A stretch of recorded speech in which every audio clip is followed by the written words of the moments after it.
The gates to the asylum groaned as I pushed them open, the rusted iron hinges screeching into the silence like a warning I should have heeded.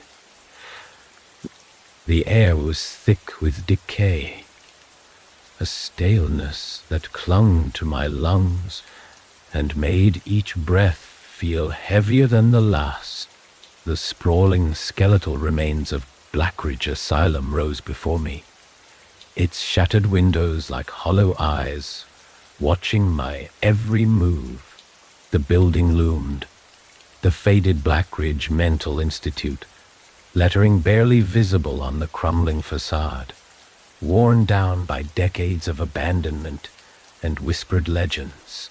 The town's warnings played over in my mind, the hushed conversations and sideways glances when I mentioned I was going there.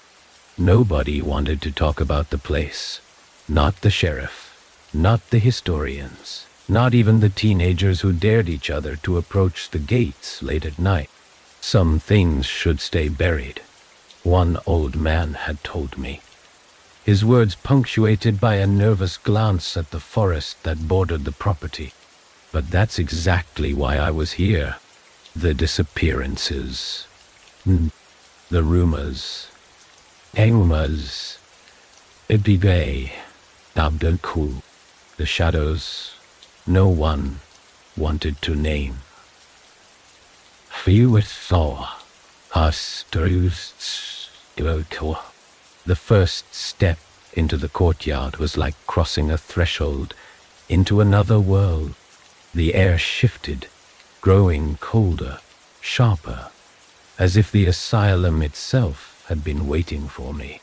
Broken tiles crunched beneath my boots, their edges jagged and dusted with the debris of decades. The trees lining the edges of the grounds bent unnaturally, their twisted branches clawing at the air, even in daylight. The place was a void, its darkness refusing to be pierced by the sun. The front doors stood ajar, leaning on rusted hinges, as if someone or something had opened them just for me. I paused, listening. The wind barely stirred, and the only sound was the faint hum of my recorder nestled in my jacket pocket, ready to capture anything I might find. I reached for my flashlight, its beam slicing through the gloom as I stepped inside. The entrance hall was vast, the ceiling high and arched, its once pristine molding now crumbling into decay. Layers of graffiti scarred the walls, some of it mundane. Names and dates scrawled in clumsy letters, but others were symbols I didn't recognize, jagged and overlapping, etched with an intensity. The floor was littered with debris, broken furniture, shards of glass, old medical equipment rusted beyond recognition. But it wasn't the mess that unsettled me.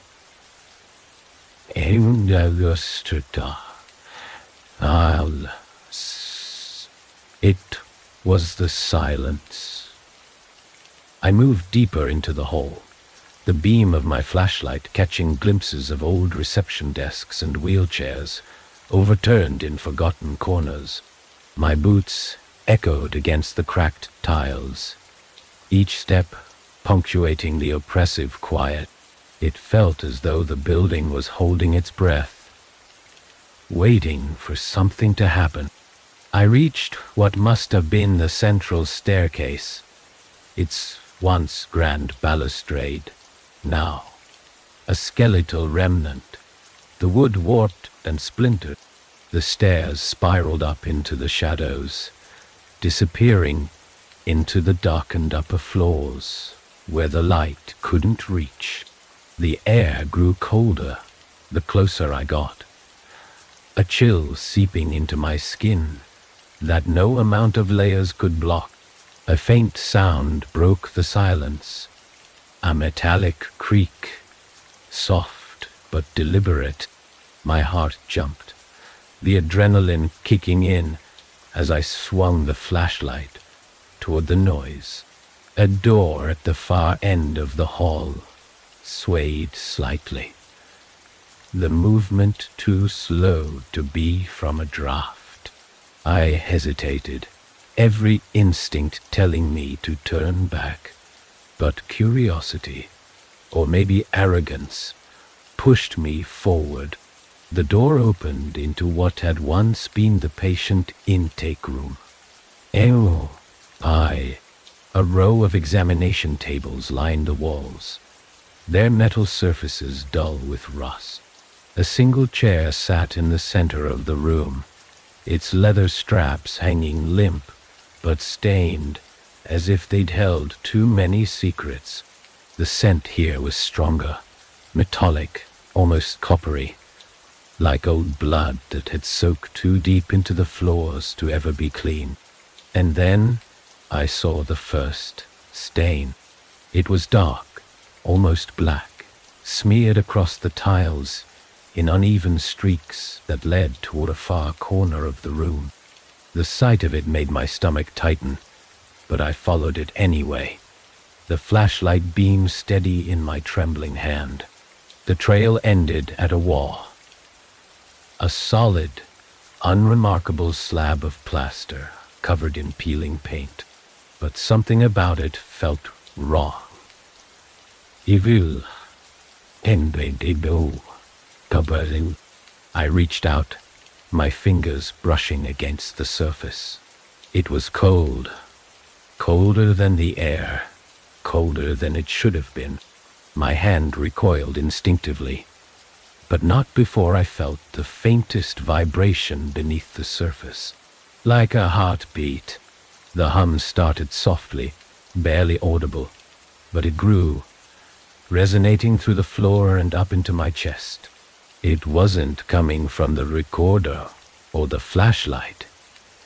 It was coming from the wall. My breath quickened as I stepped back, the sound growing louder, more insistent, until it seemed to fill the room. And then it stopped. The silence was deafening, heavy with anticipation. I didn't have time to process what was happening before the wall moved. Not a door swinging open, not a hidden panel sliding aside, but the wall itself, shifting, rippling, as though it were alive. I stumbled back, my flashlight dropping from my hand and spinning across the floor. The beam illuminated the opening that had appeared, a dark void carved into the wall, jagged at the edges like a wound. My heart thundered in my chest, every nerve in my body screaming for me to run, but my legs wouldn't move. From the darkness came a sound, soft at first, like the whisper of wind through broken glass, but it grew, shaping into something more deliberate. Voices. Low, fragmented, overlapping in a language I didn't understand. They weren't speaking to me. They would, superly. They were calling something, summoning.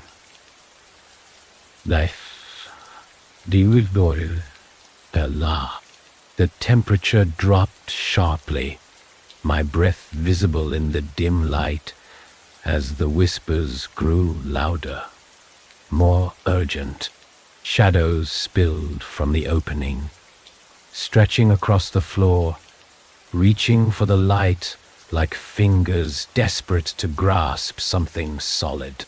I finally found the strength to move, scrambling for my flashlight and backing toward the door. But the door was closed. I didn't remember closing it. My hand fumbled for the handle, but it wouldn't budge, as though the building itself had decided I wasn't allowed to leave. The whispers reached a crescendo, the shadows pooling at my feet, and the hum returned, shaking the walls around me. Something moved in the darkness. The shadows writhed, shifting like liquid smoke, stretching toward me in jagged tendrils that seemed to defy the rules of light. My breath caught in my throat, each shallow inhale, sharp and cold, as though the air itself had turned to ice. The whispers rose to a fever pitch, a chorus of fragmented voices that clawed at my mind, tearing through my thoughts with the same relentless intensity as the shadows creeping across the floor. I backed away, my shoulder colliding with the locked door behind me. My hands fumbled for the handle, twisting and pulling with a desperation that bordered on panic, but it refused to budge. The metal felt unnaturally warm, humming faintly beneath my fingers, as if the asylum itself had come alive, holding me captive within its decaying walls. The movement in the dark became more deliberate, the flickers of motion coalescing into something tangible. My flashlight flickered, its weak beam catching glimpses of shapes, limbs that bent at impossible angles. A face, or what should have been a face, blurred and undefined, like a reflection in shattered glass. Whatever it wasn't fully here, its form twisting and phasing in out of the shadows, as though the very fabric of reality struggled to contain it. A guttural sound emerged from the darkness, low and resonant, vibrating through the air and into my chest. It wasn't quite a growl, but it wasn't human either.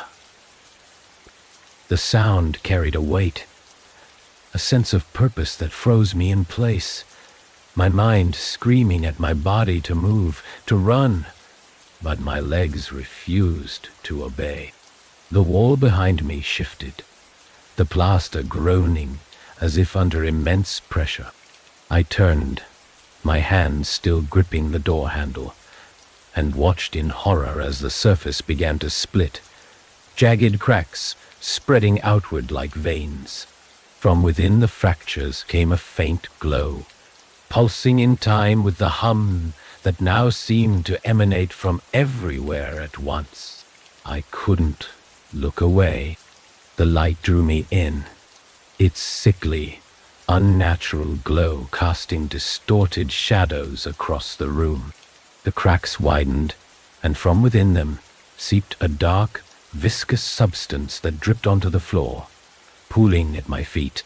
It smelled metallic, acrid, burning the back of my throat with every breath. The whispers changed. No longer fragmented, they coalesced into a single voice, deep and resonant, speaking words I couldn't understand, but felt in the pit of my stomach. The tone was commanding, authoritative, as though the voice belonged to something ancient and unyielding. Enter, Tutundel, Gauri, Kostita Lem. The words slammed into me like a physical force, resonating in my chest, making my knees buckle.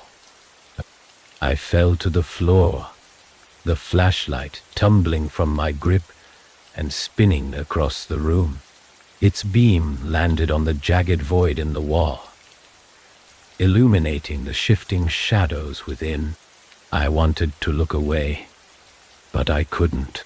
My body felt paralyzed, pinned beneath the weight of something unseen. The darkness within the void moved, a slow, deliberate ripple that sent a shiver racing down my spine. The shadows reached out, stretching toward me, and I felt the cold before they even touched my skin. Desperation surged through me, and I forced my body to move, crawling across the floor toward the flashlight. My fingers closed around it.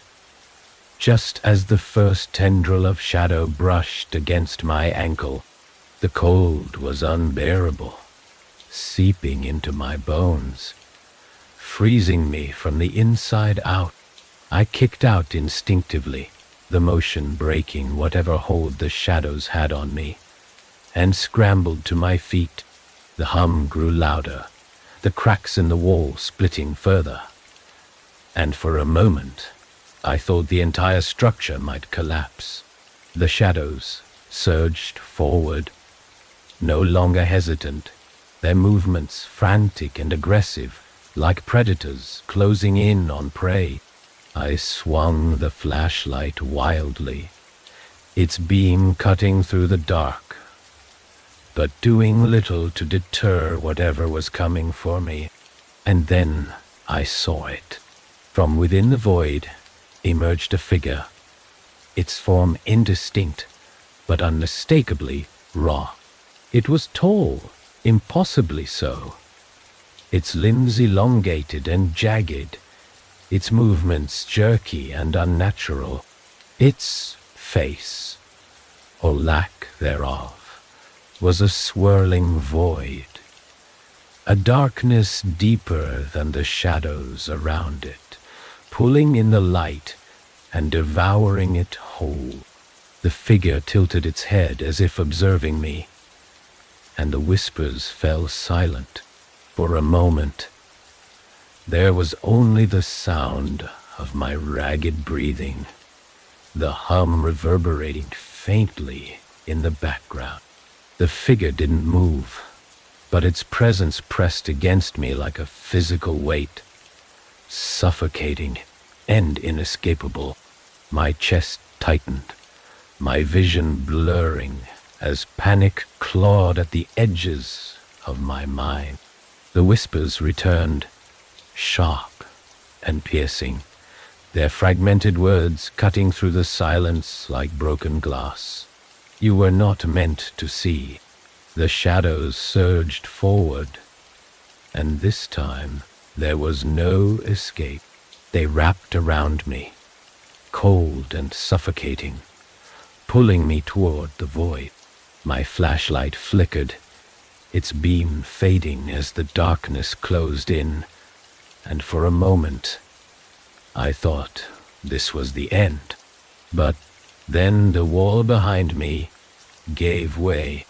I fell backward, the door swinging open as though it had been waiting for the exact moment to release me. The shadows recoiled, retreating into the room as I scrambled to my feet and stumbled into the hallway. The hum faded, the whispers silenced, but the chill remained, clinging to my skin like frostbite. The door slammed shut behind me with a force that shook the walls, the sound echoing down the empty corridor. I leaned against the opposite wall, my chest heaving, the flashlight trembling in my grip. The hallway was dark, the faint light from the cracks in the floor, the only illumination, but it was mercifully silent. I didn't know how long I stood there, staring at the door, waiting for it to open again. But it didn't. The asylum had released me, for now. The hallway stretched endlessly in both directions, its walls smeared with grime and graffiti that seemed to pulse faintly in the dim light. My flashlight flickered weakly, casting jagged shadows that danced across the cracked tiles. Each step I took echoed too loudly, the sound bouncing off the walls and returning to me distorted, as if the asylum itself was mocking my presence. The air felt heavier here, oppressive and stifling, carrying with it the faint scent of mildew and something far more metallic, like rusted iron. My chest tightened as I moved forward, the flashlight trembling in my grip. The silence was worse than the whispers, worse than the hume. It was alive, pressing against my ears, amplifying every shallow breath and hesitant step ahead of me. The corridor forked. To the left was a staircase leading downward, its steps crumbling and uneven, the darkness at the bottom, absolute. To the right, the hallway continued, its walls narrowing until they felt like they might close in entirely. My instincts screamed at me to leave, to turn around and run, but the path back felt as suffocating as the void I'd just escaped. I chose the staircase. The metal railing was cold under my hand, slick with condensation, and something sticky I didn't want to identify. Each step creaked ominously under my weight, the sound too loud, too deliberate. The darkness at the bottom seemed to grow denser with each step I descended, swallowing the weak beam of my flashlight. When I reached the landing, the temperature dropped sharply, the chill sinking into my skin and making my breath fog in the stagnant air. The corridor stretched out before me, lined with heavy steel doors on either side. Most were rusted shut, their small barred windows clouded with grime, but a few stood ajar, revealing glimpses of what lay beyond. The first room I approached was small and sterile, its walls tiled in a grimy white that reflected the faint glow of my flashlight. In the center of the room was a chair bolted to the floor, its leather straps frayed and stained dark with years of neglect, or something worse. The walls were covered in scratch marks, deep gouges that formed jagged, erratic patterns, as if someone or something had tried desperately to escape. I stepped inside, the soles of my boots sticking to the floor as though it was still wet. The air was thicker here, harder to breathe, as though the room itself resented my intrusion. My flashlight caught on something scrawled across the far wall, words etched into the tile with such force that the surface had cracked. They never leave. War. Painful second. The phrase sent a chill racing down my spine, my pulse quickening as I turned away. The whispers were back, faint and distant, threading through the silence like a taunt. They weren't coming from the room. They were coming from farther down the hall, pulling me deeper into the asylum bowels. I left the room and continued down the corridor, my every step slow and deliberate. The whispers grew louder, overlapping now, a chaotic chorus of fragmented voices that seemed to come from all directions. I couldn't understand the words, but their tone was clear, angry, accusing, desperate. The next door was different. It was newer, the steel frame unblemished by rust, the surface smooth and clean. It felt out of place here, too pristine for a building left to decay for decades. My hand hesitated on the handle, the cold metal biting into my skin.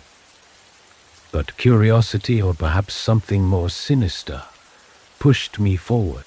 The room beyond was larger, its walls lined with shelves overflowing with files and medical equipment covered in a thin layer of dust.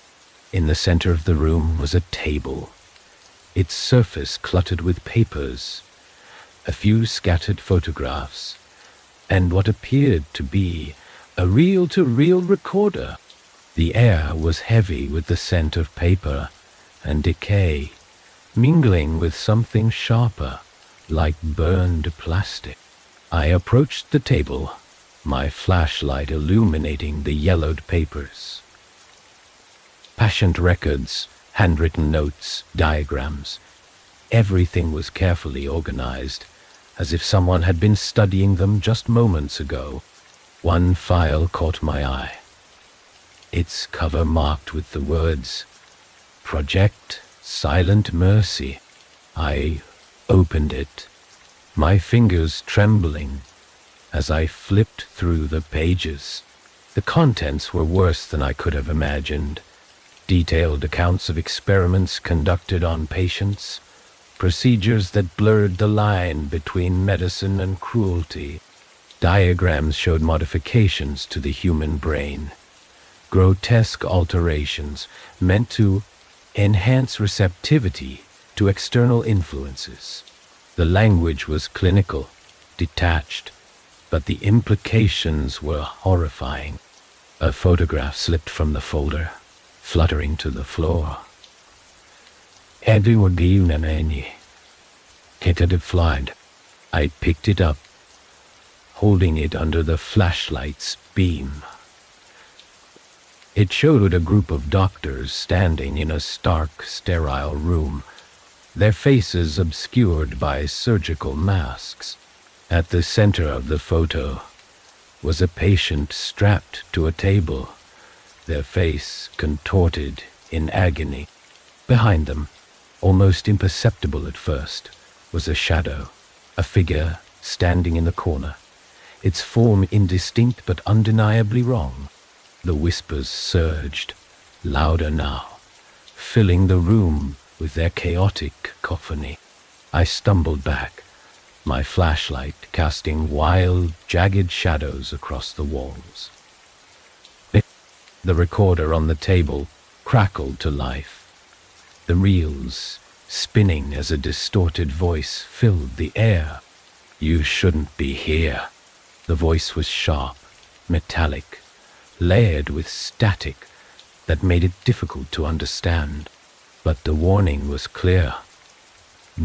The room felt smaller now, the walls closing in, the shadows stretching toward me like grasping hands. I grabbed the file and shoved it into my bag, my instincts screaming at me to leave. Bang! The door slammed shut behind me as I fled into the corridor, the whispers chasing me, growing louder, more insistent. The ground beneath me felt unstable, the tiles shifting under my feet, as though the asylum itself was alive, trying to swallow me whole. My flashlight flickered, the beam cutting in and out, leaving me in moments of total darkness. Ahead, the corridor split again, one path leading upward, the other descending deeper into the asylum's depths. The whispers seemed to pull me downward, the air growing colder, the shadows thicker. I hesitated, my heart hammering in my chest. But the pull was irresistible. I took the first step down. The staircase spiraled downward, each step groaning beneath my weight, the sound swallowed by the oppressive silence that seemed to thicken the farther I descended. The air grew colder with each step, the kind of cold that sank into your bones, turning every breath into a shallow, visible plume.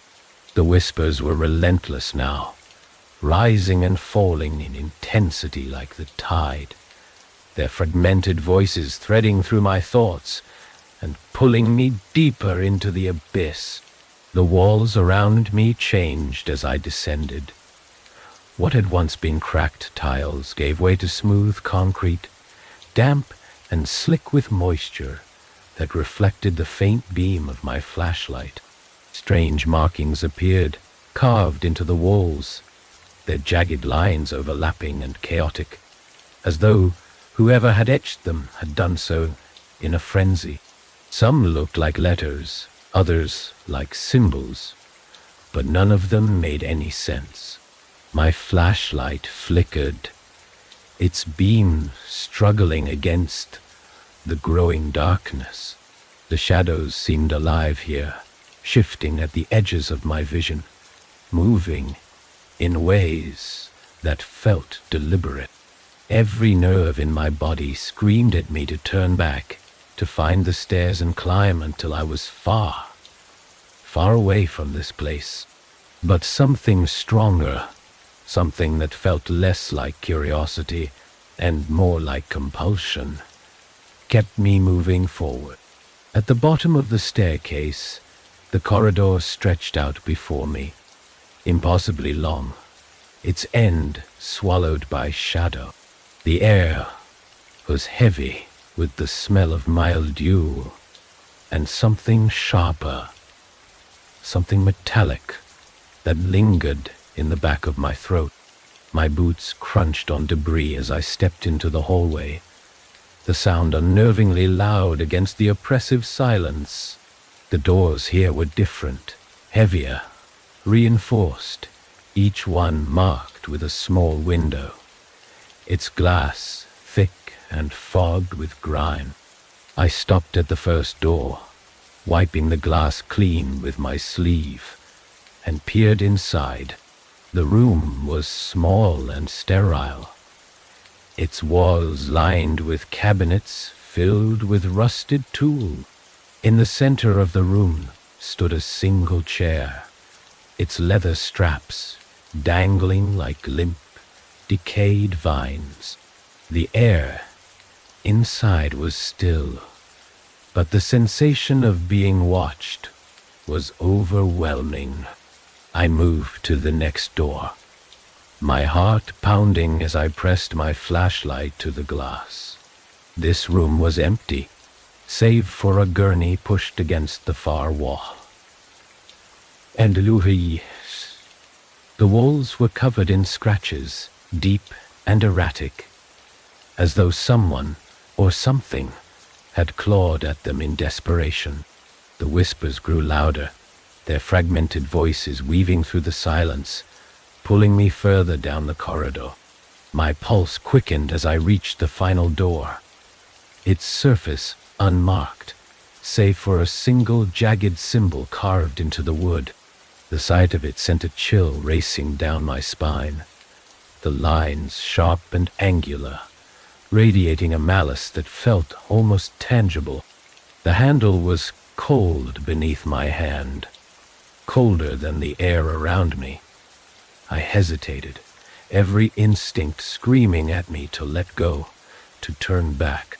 But the whispers had reached a fever pitch now, their voices rising in a chaotic crescendo, urging me forward. The door creaked open with a sound that seemed to echo far longer than it should have. Inside, the room was larger than I had expected, its walls lined with shelves overflowing with documents and medical equipment covered in a thick layer of dust. The air was sharp and acrid, carrying the faint scent of something burned. In the center of the room was a table, its surface cluttered with papers, photographs, and a single reel-to-reel recorder. I stepped inside, the door swinging shut behind me with a soft click. The whispers stopped abruptly, leaving behind a silence so profound it felt deafening.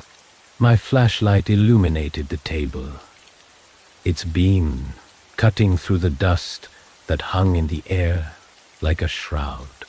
The papers were patient records, their edges yellowed and brittle, filled with detailed notes written in a cramped, hurried hand. Words like experiment, anomaly, and receptivity leapt out at me, each one sending a jolt of unease through my chest.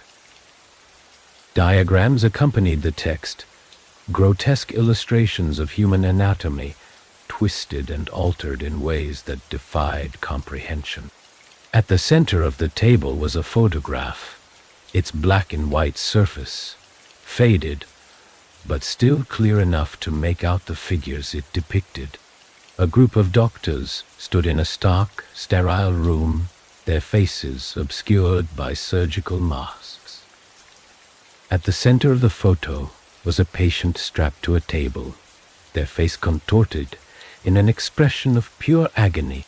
Behind them, almost imperceptible at first, was a shadow, a figure standing in the corner, its form indistinct but undeniably wrong. The recorder clicked, the reels beginning to spin as a voice crackled to life. Subject 13 exhibits heightened sensitivity to external stimuli. The anomaly has begun to manifest in ways we could not have anticipated. Further testing is required. Termination is not an option. The voice was sharp and clinical, but there was a tremor beneath the words, a note of fear that sent chills racing down my spine. The recording ended abruptly, leaving behind a faint static that buzzed softly in the air. I reached out to stop the reels, but before I could, the voice returned. "You shouldn't be here." This time it wasn't a recording. The voice was clear, deliberate, cutting through the static like a knife. My heart pounded as I spun around, the flashlight beam sweeping across the room, but it revealed nothing. The shadows moved. They stretched across the walls, their jagged forms shifting and writhing like something alive. The air grew colder, the temperature plummeting as the whispers returned, louder now, overlapping in a chaotic symphony that made my head throb. The door behind me slammed shut, the sound reverberating through the room. I ran to it, pulling at the handle, but it wouldn't budge. "Hey." The whispers grew louder, their tone shifting from desperate to furious, and the shadows surged forward, swallowing the room in darkness. And then, in the void, I saw it. The darkness wasn't just around me. It was inside me, pressing against my thoughts, twisting my sense of reality until I couldn't tell where I ended and it began. The air was heavy, suffocating, and every breath felt like I was inhaling the weight of the void. My flashlight was gone, its light snuffed out when the door slammed shut. I was alone in the dark, and the shadows were moving. Envelop. I didn't see them at first, not fully. It was more a feeling, a subtle shift in the atmosphere, the way the air grew colder and sharper with each passing second. Then they started to coalesce, the jagged edges of their forms flickering at the edge of my vision, just beyond where I could focus. They weren't human. They weren't anything I could recognize. Hal knew, Pennant, but they were watching me. The whispers returned, rising like a tide, their fragmented voices wrapping around me in a suffocating embrace. They weren't speaking in words, not words I could understand, but the meaning was clear. I wasn't supposed to be here. I had seen too much, disturbed something that was meant to remain hidden. A sound broke through the whispers, low and guttural, like the growl of a predator just before it strikes. It reverberated through the room, shaking the walls and making the floor beneath me feel unsteady, as if the entire asylum was shifting, twisting into something far worse than it had been before. My instincts screamed at me to run, but there was nowhere to go. The door was gone, swallowed by the shadows, and the walls seemed to close in, bending at unnatural angles that made my stomach churn. And then I saw it. The shadows parted, revealing a figure at the center of the room. It wasn't human. It wasn't even alive, in the way I understood life. Envelop alive.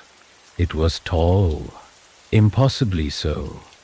Its limbs long and angular, bending at unnatural angles.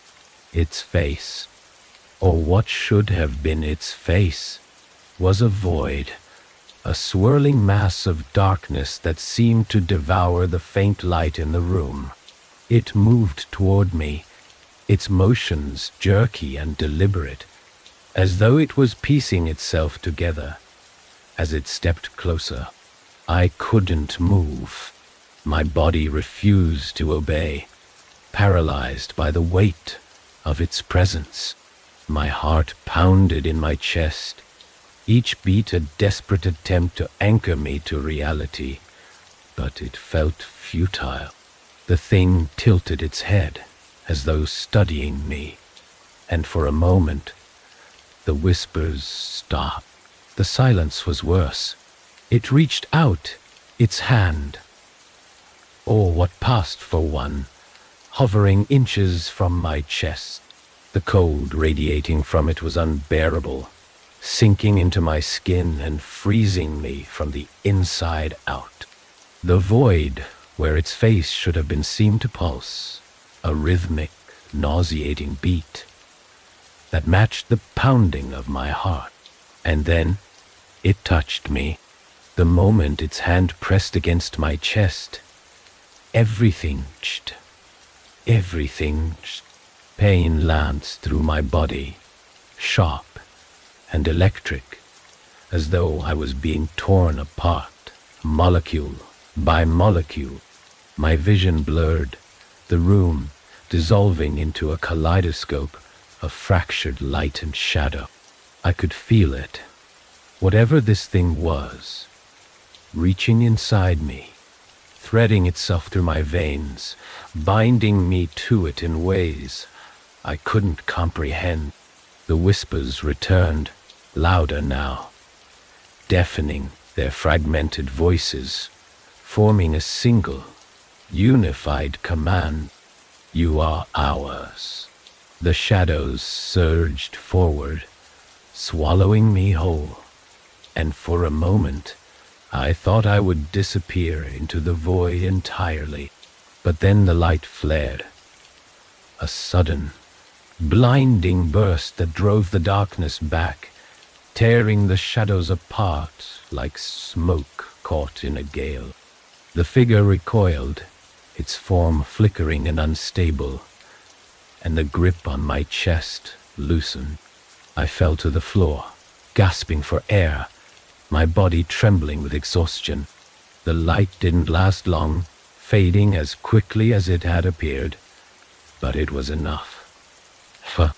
The shadows receded, retreating to the edges of the room, their jagged forms melting back into the walls.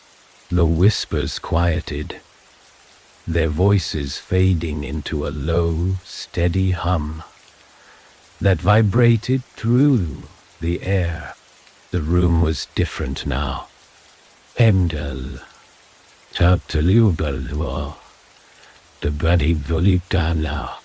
The walls were cracked and crumbling, the shelves overturned, their contents spilled across the floor.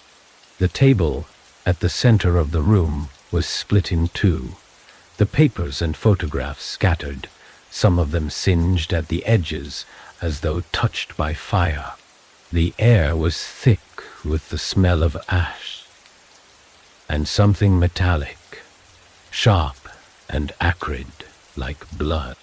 I pushed myself to my feet, my legs trembling beneath me. My chest ached where the figure had touched me. A deep, pulsing pain that felt like a brand burned into my skin. I pulled my shirt aside, my breath catching in my throat as I saw it, a mark, jagged and black, etched into my flesh like a scar.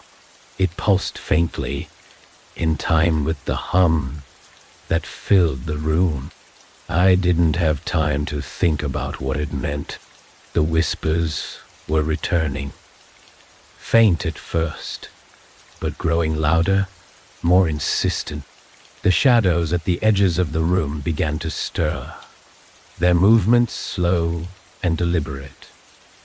As though regaining their strength, I stumbled toward the door, or where the door had been. It was there now, standing ajar, the corridor beyond, bathed in a faint, flickering light. I didn't question it. I didn't have a choice. I ran. The hallway stretched out before me, impossibly long, the flickering light casting strange, shifting shadows that seemed to move in time with the whispers. The air grew colder with each step, the chill sinking into my bones. But I didn't stop. I couldn't. The whispers were chasing me now, their fragmented voices rising to a deafening crescendo, urging the shadows to follow. I didn't look back. I didn't need to. I could feel them behind me, their jagged forms closing in, the air growing heavier with their presence. My chest burned, the mark pulsing in time with my frantic heartbeat, as though it was guiding them to me. And then I saw it. A door at the end of the hallway, its surface marked with the same jagged symbol that now scarred my chest. It glowed faintly, its edges flickering like a dying flame. I didn't hesitate. I grabbed the handle, the metal searingly cold beneath my hand, and pushed it open. The room beyond was empty, but the whispers, they were louder than ever. The door slammed shut behind me with a force that shook the walls, the sound reverberating through the empty room. The whispers didn't stop. They were louder here, weaving through the air like a physical presence, pressing against my ears and burrowing into my skull. The room wasn't large, but its emptiness made it feel infinite. The walls were smooth and unblemished, the color of faded ash, and the floor was cold and damp beneath my feet. There was no furniture, no windows, no sign of life. Just me and the voices that refused to leave me alone. My chest still burned where the mark had been seared into my skin. It pulsed faintly, a rhythmic throb that matched the whispers, as though they were connected, feeding off each other. I pressed my hand against it, trying to quell the sensation, but the pain only deepened, radiating outward like a brand being pressed into flesh over and over again. The air in the room was raw, too dense, too heavy. Every breath felt like dragging water into my lungs. The walls seemed to close in with each passing second, the whispers growing more insistent, their fragmented words taking shape. It sees you. The voices overlapped, distorted and layered, but the message was unmistakable. The shadows at the edges of the room began to stir, their movements deliberate and fluid, like ink spreading across paper. My flashlight was gone, and the faint light that filled the room came from nowhere and everywhere at once, casting no clear shadows, but leaving the impression that I was surrounded. The whispers changed, their tone shifting from anger to something colder, more deliberate. They weren't just voices anymore. They were commands, orders. A and she. I kill. The pressure in the air intensified, pressing against my chest like an unseen weight, forcing me to my knees.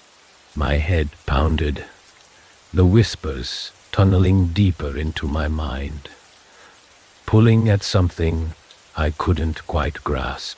Then I heard it, the hum. Harium. It started softly, barely audible beneath the whispers, but it grew quickly, resonating through the walls, the floor, my very bones. It wasn't just sound, it was vibration, a deep, primal resonance that made my teeth ache and my vision blur. The mark on my chest flared with heat, the pain blinding, and for a moment, I thought it would consume me entirely. The shadows moved again, converging in the center of the room. They stretched upward, twisting and writhing, their edges jagged and sharp, forming a shape that defied logic. It wasn't a person. It wasn't even a creature. It was something else entirely. A mass of shifting darkness that seemed to devour the faint light around it. The void where its face should have been pulsed faintly. A rhythmic beat that matched the hum. It didn't move toward me. It didn't need to. Its presence alone was enough to root me in place. My body frozen, my mind screaming. The whispers fell silent, leaving only the hum, now deafening, vibrating through the room, with an intensity that made the walls tremble. The mark on my chest burned hotter, and I doubled over, gasping for air as the pain reached a crescendo. I could feel it now, something inside me stirring, something that wasn't entirely mine. The hum wasn't just sound. It was a call, and whatever had been placed inside me was answering. The figure, if it could even be called that, tilted its head, its jagged form flickering like a poorly tuned signal. The air around it seemed to walk, bending and twisting, as though reality itself was being pulled apart. I wanted to look away, to close my eyes, but I couldn't. My gaze was locked on the void where its face should have been. And in that darkness, I saw something that made my stomach drop. It wasn't empty. The void was alive, writhing with shapes and movements that defied comprehension. Faces flickered in and out of focus, their features twisted and blurred, their expressions frozen in eternal screams. Hands reached out from the darkness, clawing at nothing, their forms dissolving before they could fully emerge. The whispers returned, but this time they were rent in the room. They were inside me, echoing through my thoughts, pulling at the edges of my sanity. You are part of it now.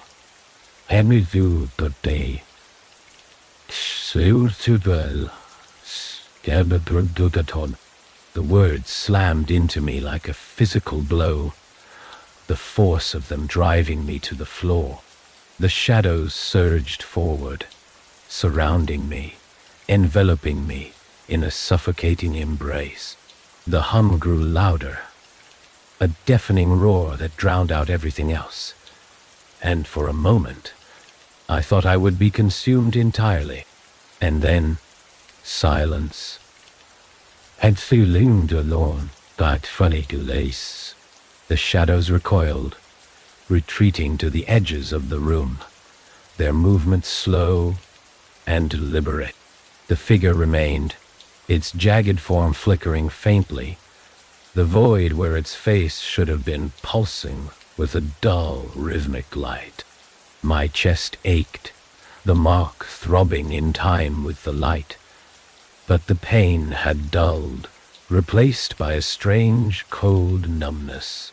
The whispers were quieter now, their tone almost gentle, but their message was the same. I wasn't alone anymore. I wasn't myself anymore. The figure tilted its head again, as though acknowledging me, before it began to dissolve, its jagged edges breaking apart like ash caught in the wind.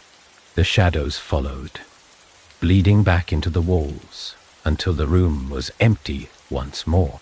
I was left alone, the silence deafening, the air heavy with a weight I couldn't name. My chest still pulsed faintly, the mark a constant reminder of what had just happened. I didn't know how long I sat there, staring at the empty room, waiting for something else to come for me. But nothing did. And then the door creaked open. The creak of the door shattered the oppressive silence, the sound reverberating through the empty room like a gunshot. My body tensed, my breath caught in my throat as I turned toward the source. The door was ajar, its edges bathed in a faint, flickering light that spilled into the room. It wasn't warm.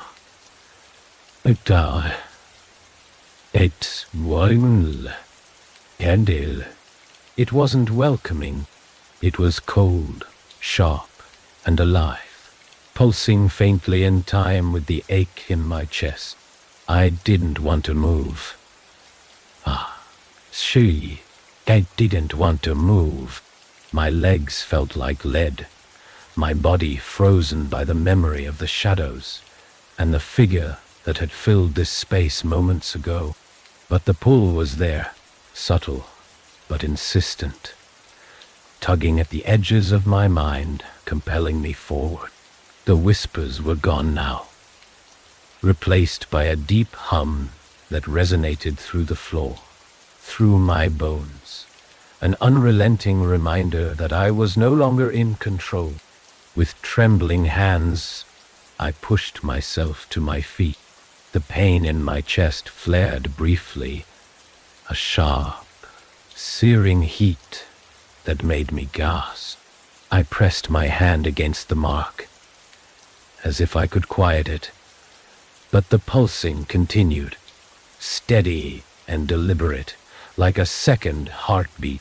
My flashlight was still gone, swallowed by the void, but the light spilling from the door was enough to guide me. I stepped toward it, each movement slow and deliberate, the air around me growing heavier with every step. The hum grew louder as I reached the threshold, vibrating through the walls, the floor, my very skin. My hand hesitated on the doorframe, the cold metal biting into my palm, but I couldn't stop myself. I stepped through. I stepped through. The corridor beyond was different. The walls were smooth and unbroken, their surfaces gleaming faintly in the flickering light. The floor was damp and uneven, each step echoing as though the space stretched infinitely in every direction.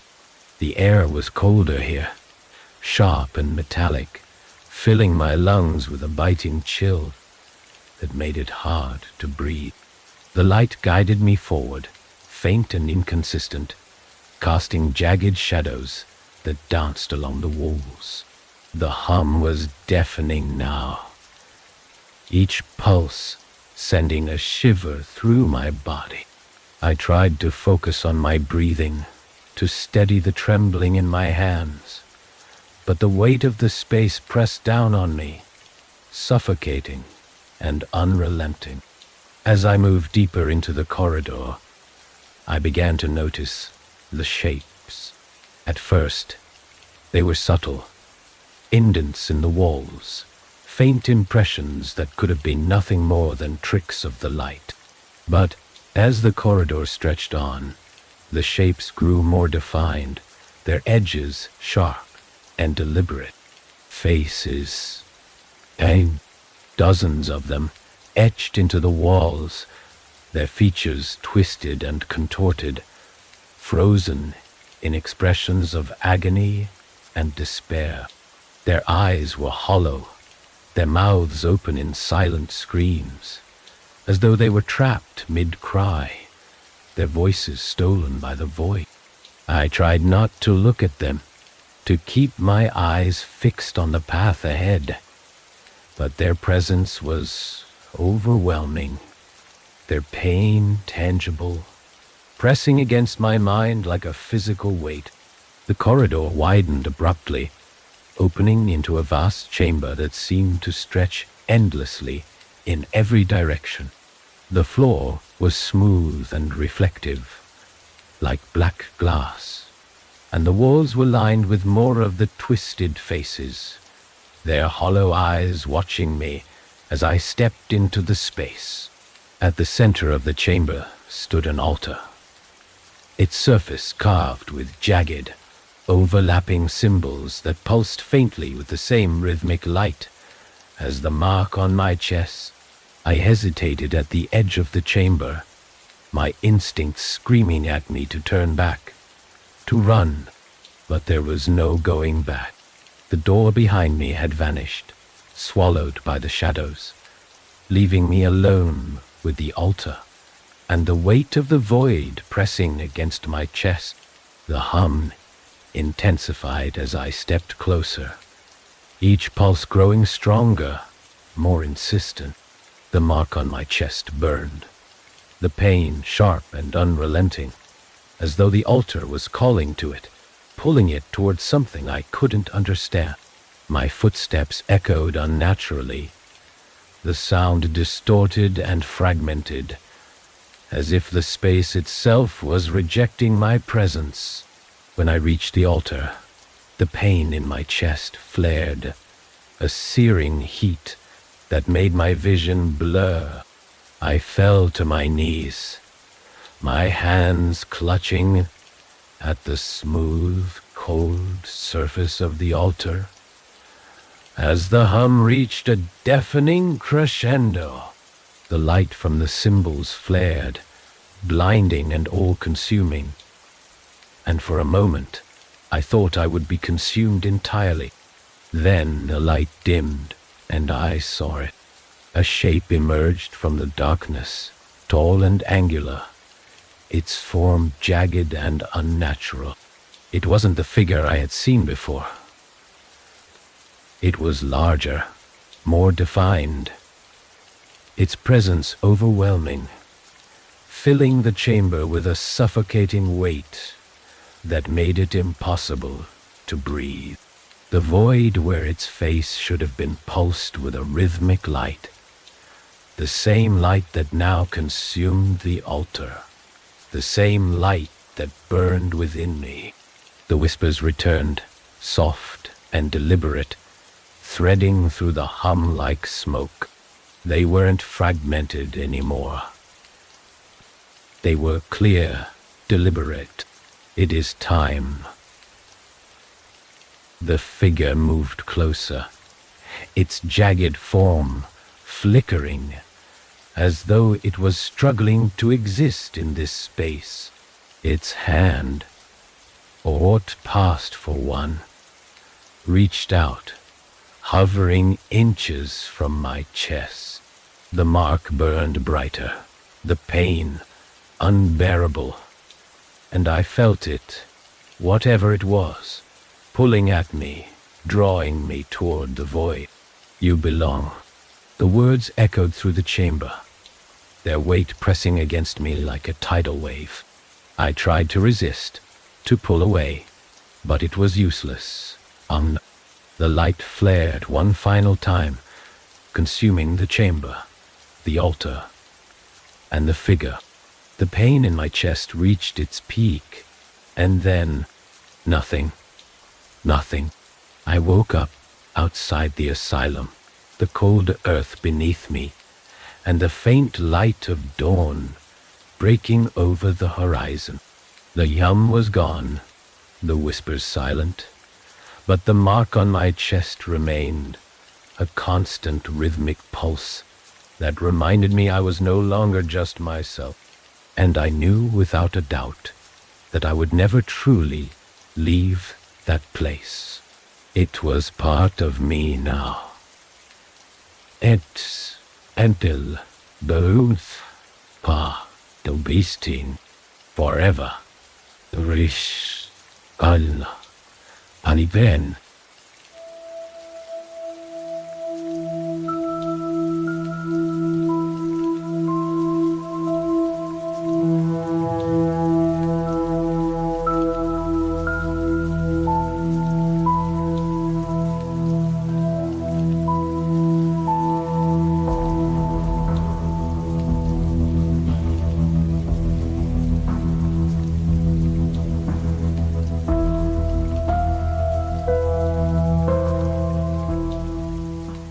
The trees closed in around me as I stepped deeper into the forest, their gnarled branches twisting unnaturally toward one another, forming a canopy that blotted out the mid-morning sun. The air was thick, damp, and heavy, clinging to my skin like a second layer. Every step felt wrong. The crunch of fallen leaves and brittle twigs beneath my boots too loud, too intrusive, as though I was trespassing somewhere I didn't belong. The trail had ended a half-mile back, its dirt path swallowed by the overgrowth of time and neglect. But I kept going. There was no clear path now, just a vague sense of direction and a lingering unease that coiled tighter with every step. The town map had marked this area as the supposed location of the group's last known whereabouts, though no one could explain how a group of seasoned hikers could vanish without a trace. No gear, no signs of struggle. I just gone. The deeper I went, the quieter it became.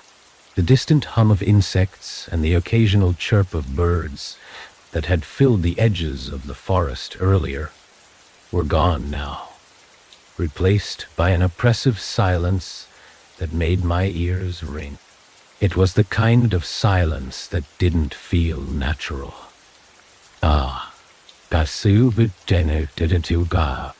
It felt deliberate, as though the forest was holding its breath. Waiting, I tightened my grip on the flashlight in my hand, even though the faint gray light filtering through the dense canopy still provided enough visibility. My free hand brushed against the strap of the backpack, slung over my shoulder, a motion meant to reassure myself that I was still grounded, still tethered to reality, but even that felt distant, as if the forest was slowly unraveling. The connection between me and the world outside. I stopped abruptly, my heart lurching as I caught sight of something in the distance. At first, it was nothing more than a faint glimmer, a reflection of light off something metallic, half hidden behind a cluster of undergrowth. I approached cautiously, each step measured and deliberate, the sound of my breathing unnaturally loud in the stillness. When I pushed aside the branches, my stomach dropped. A camping stove, its surface battered and scratched, lay discarded among the leaves. Nearby, a faded backpack leaned against the base of a tree, its fabric torn and frayed, as though it had been dragged through the underbrush. The air around me seemed to thicken, the unease clawing its way up my spine as I crouched to inspect the scene. The stove was cold to the touch, its fuel canister missing, and the backpack's contents were scattered: a crumpled map, an empty water bottle, and a single hiking boot with the laces still tied. But it was the notebook that caught my attention. Its cover was warped and damp. The edges of the pages curled from exposure. I picked it up carefully, flipping through the water-damaged pages. The ink smeared and faded. Most of the entries were mundane. Notes about the trail, weather conditions, and wildlife sightings. But the last page was different. The handwriting was shaky, the words scrawled hastily across the page, as though written in panic. The shadows are moving. They're closer now. I don't know how to get out. If someone finds this, don't go into the hollow. My fingers tightened around the notebook as I read the words again, the weight of them settling heavy in my chest. My eyes darted toward the surrounding trees, their shadows stretching unnaturally long, as though they were reaching for me. The light was dimmer. Now, the gray sky above fading to an ashen gloom that blurred the line between day and night. A sound broke the silence, a faint rustle, barely audible, but enough to send my pulse racing. It came from somewhere to my left, deeper into the forest. I turned, my flashlight's beam cutting through the gloom, but there was nothing there. Just trees, their twisted branches swaying slightly. In a breeze I couldn't feel. The sound came again, closer this time, accompanied by a faint whisper that made the hair on the back of my neck stand on end. It wasn't a voice, not exactly, just a soft, mournful sound that seemed to vibrate through the air, threading itself into my thoughts. I took a step back, the flashlight shaking in my hand as I scanned the trees. Slowly, the shadows shifted at the edges of the beam, their movements too fluid, too deliberate, as though they were alive. I stumbled backward, my heart hammering against my ribs, and nearly tripped over the discarded camping gear. My breathing was shallow now, each inhale sharp and labored, the air around me growing colder with every passing second. The whispering was louder, clearer, but the words were still incomprehensible, like fragments of a language I didn't understand, but instinctively feared. Something moved in the distance, a flicker of motion between the trees, too fast to be human. My flashlight's beam jerked toward it, but it was gone, swallowed by the shadows before I could make out its shape. My mind raced, torn between the need to flee and the irrational pull to stay, to understand what was happening. But the pull was stronger, an invisible thread winding tighter around me, drawing me deeper into the forest. I forced myself to move, each step hesitant, the ground beneath me uneven and treacherous. The whispering grew louder, more insistent, threading through the hum that now resonated faintly in the air. The trees seemed to lean closer, their branches knitting together overhead, blocking out what little light remained. And then I saw it. A clearing opened before me, the ground littered with jagged stones, arranged in a rough circle. At the center stood a single tree, its trunk twisted and blackened as though it had been struck by lightning. The air here was different, heavier, thicker, vibrating with an energy that made my skin crawl. The shadows clung to the edges of the clearing, their forms shifting and writhing as though held back by an unseen force. The whispering stopped. The silence that followed was worse, pressing against my ears like a weight. I took a step forward, my movements slow and deliberate, the flashlight's beam fixed on the tree at the center of the clearing. There was something carved into its surface, symbols I didn't recognize, their jagged lines glowing faintly with a sickly green light. The hum grew louder, vibrating through the ground, and I felt it in my chest, in the mark that had been left behind by the forest's unseen hands. I reached out, my fingers brushing against the rough surface of the tree, and the world shifted. The moment my fingers touched the surface of the tree, an icy shock coursed through my body, forcing a gasp from my lungs. The jagged symbols carved into the bark seemed to pulse faintly, their glow intensifying as though they were alive, responding to my presence. The hum that had filled the air shifted, growing deeper, vibrating through the clearing like an unrelenting force. I stumbled back, clutching my chest as the coldness spread, rooting itself deep within me. The forest around the clearing warped, the edges blurring, as if the world itself had begun to dissolve.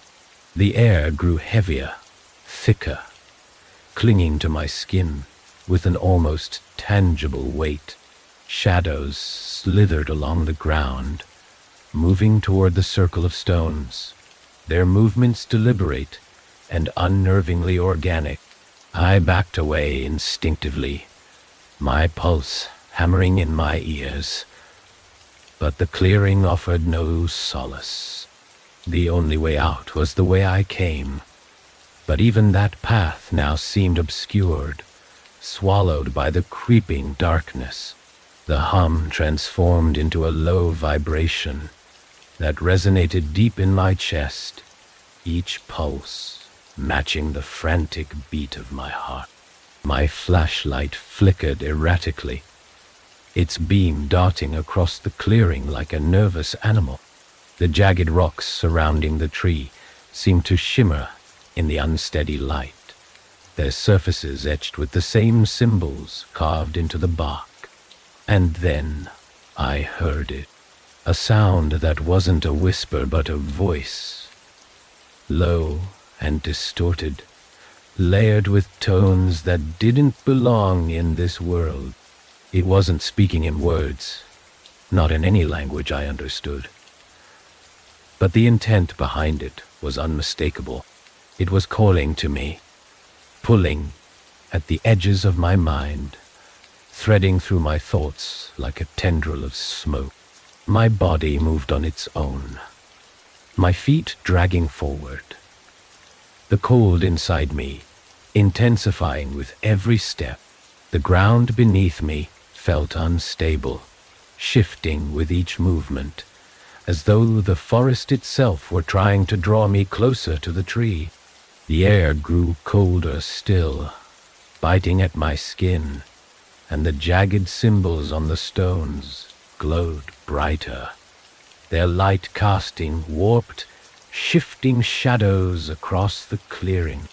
I forced myself to stop, digging my heels into the soft earth, the effort sending a sharp pain through my legs. The voice grew louder, angrier, the vibrations in the air intensifying until it felt as though the entire clearing would collapse in on itself. My chest burned with a cold fire, the mark etched into me, pulsing in time with the symbols around me. I didn't know what I was fighting against, whether it was the forest, the tree, or something far worse. But every instinct screamed at me to run, to flee this place, and never look back. Yet, the invisible pull wouldn't release me. The clearing was no longer just a place. It was alive, a force that had claimed me the moment I entered.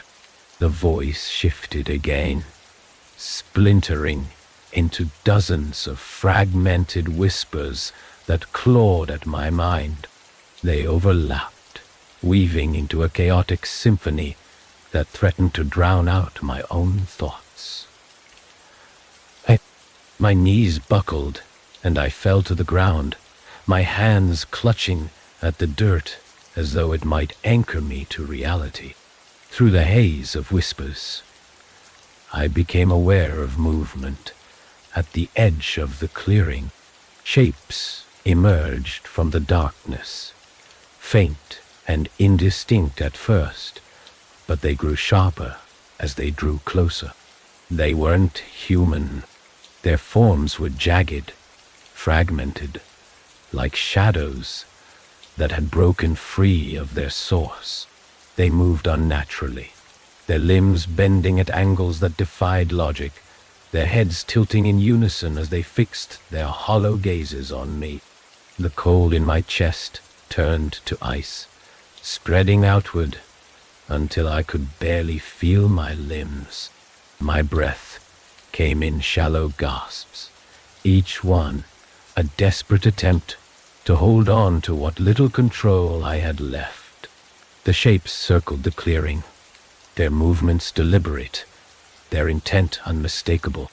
They were closing in.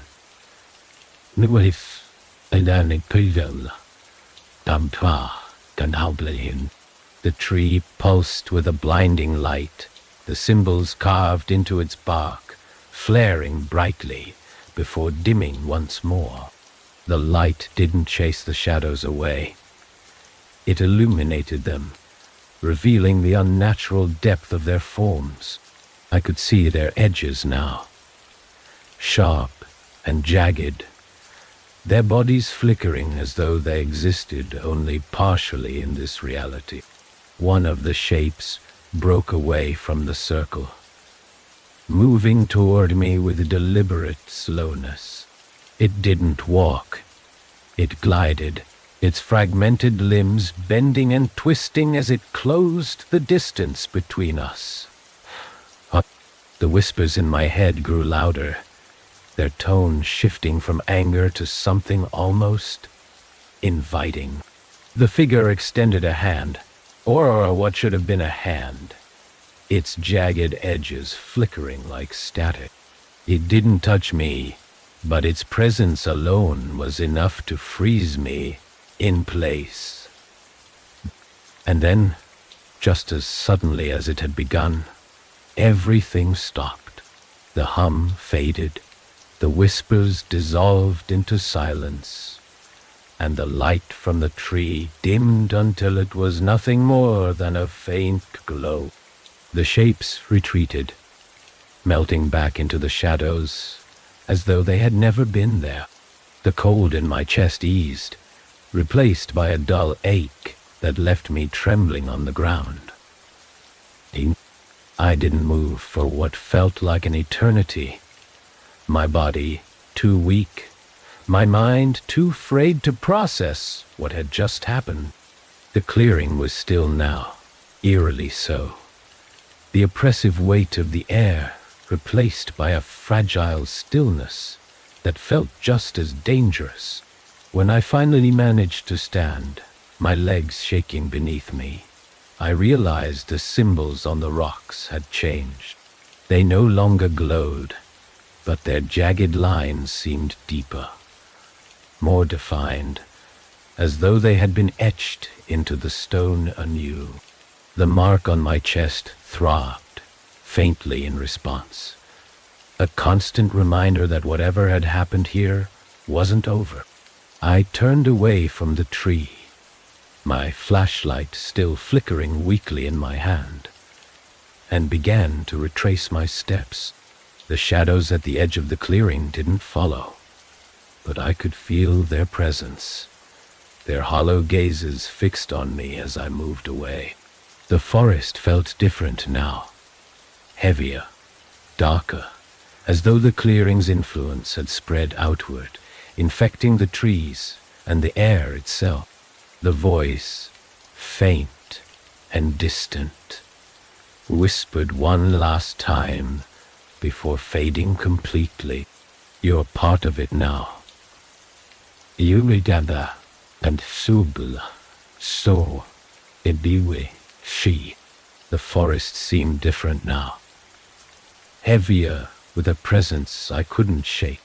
Every step away from the clearing felt harder, as though the ground itself was reluctant to let me leave. The trees, once just twisted forms of bark and branches, now loomed closer, their shadows stretching unnaturally long, almost as if they were watching me. The path I thought I had taken was gone, swallowed by the forest. I tried to retrace my steps, turning toward familiar landmarks, but nothing looked the same.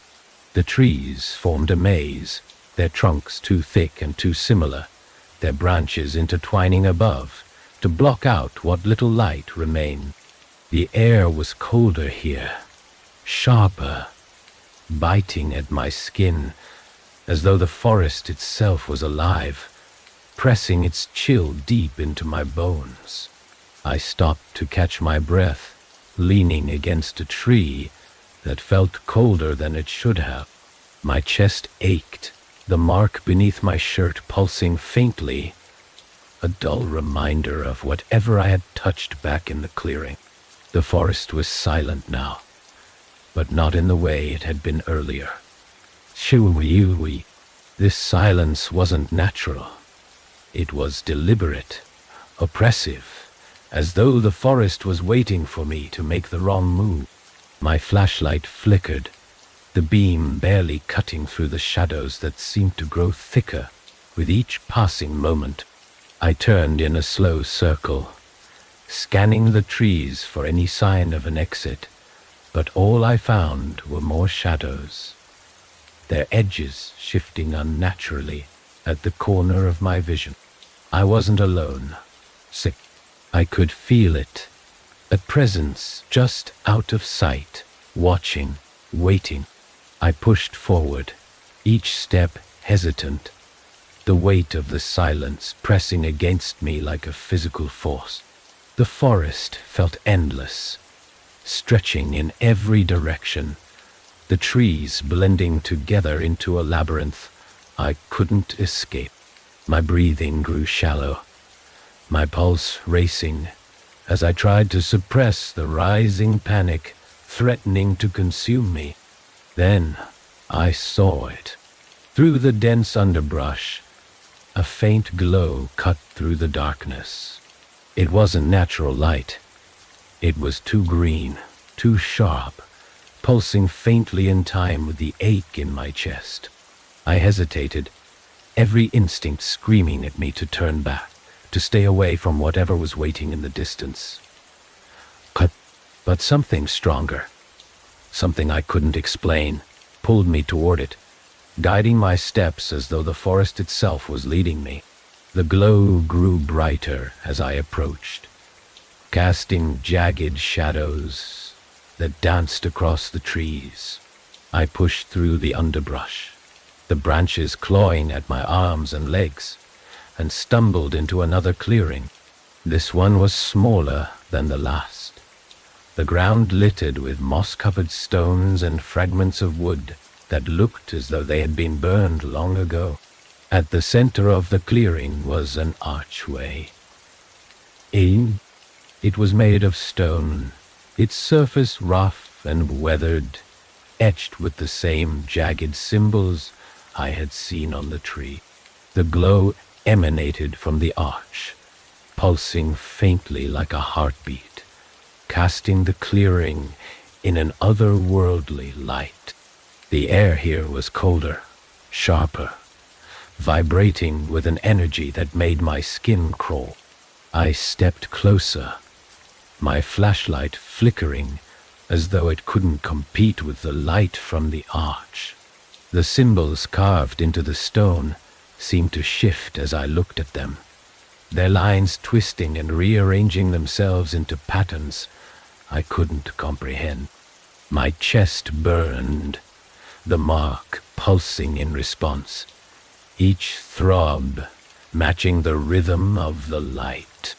The hum returned, low and steady, vibrating through the ground and into my legs. It wasn't just a sound, it was a force, pressing against me, drawing me toward the arch. I tried to resist, to step back, but my body wouldn't obey. The pull was too strong, the weight of it too overwhelming. As I neared the arch, the hum grew louder, resonating through the air with a deafening intensity. The light from the cymbals flared, blinding and all-consuming. And for a moment, I couldn't see anything, but when the light dimmed, I was no longer alone. A figure stood just beyond the arch. It was tall, its form angular and fragmented, its edges shifting and flickering like static. It wasn't human, not entirely. Its limbs were too long, bending at unnatural angles. And its face was a void, a swirling mass of darkness that seemed to draw the light toward it. The figure tilted its head, its movements slow and deliberate, as though studying me. The hum shifted, the vibration rising in intensity, and I felt it inside me, threading through my veins, pulling at the edges of my mind. The figure raised a hand, or what should have been a hand, its jagged fingers extending toward me. The air grew colder, the weight of the forest pressing against my chest, forcing me to my knees. I couldn't move. My body was frozen, pinned beneath the crushing presence of the figure. My flashlight fell from my hand, its beam cutting across the ground uselessly as the light from the arch grew brighter, illuminating the clearing in a sickly green glow. The symbols on the stones flared again, their lines burning into my vision.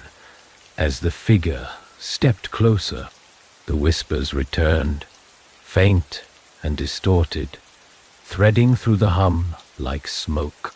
They weren't fragmented anymore. They were clear, deliberate. You opened the door. The words weren't spoken. They were imprinted, burned into my thoughts with a force that made my head throb. The figure stopped just inches from me, its void-like face pulsing faintly, its jagged form flickering as though it was struggling to exist in this world. The mark on my chest burned, the pain sharp and searing, and I gasped, clutching at my shirt as the figure raised its hand higher. The whispers grew louder, overlapping into a chaotic cacophony that threatened to drown out everything else. The light from the arch flared again, and the last thing I saw before the darkness consumed me was the figure stepping through the arch, its form dissolving into the void. The darkness was complete, suffocating, pressing against me from every direction. It wasn't just the absence of light. It was alive, pulsating, threading its way through my thoughts like an invasive force. My chest ached with every shallow breath, the mark beneath my shirt burning like a brand. The hum from the archway was gone now, replaced by an eerie silence that felt more oppressive than the noise ever had. I didn't know how long I was trapped in that void, but when the world around me began to shift, it wasn't comforting. The darkness fractured, splintering into shards of green light that sliced through the void like cracks in a mirror. Each fracture revealed glimpses of the forest, distorted and wrong. The trees twisted into impossible angles, their shadows stretching in ways that defied logic. I blinked hard, trying to focus, but the vision blurred and shifted, as though the forest itself was rejecting my presence. The ground beneath me was no longer solid. It rippled and shifted like liquid, the sensation disorienting, pulling at my sense of balance. I tried to move, but my legs felt heavy, as though they were submerged in something thick and unyielding.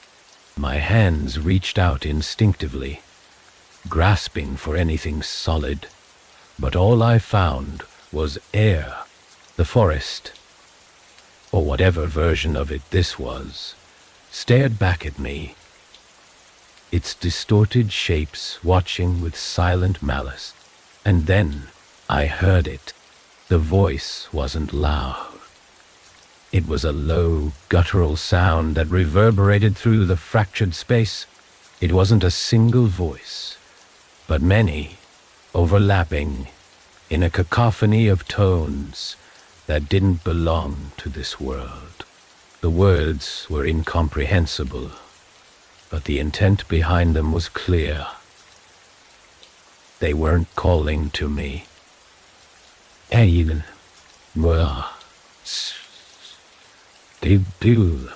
They were commanding me. Submit. The word cut through the overlapping voices like a blade, sharp and unrelenting.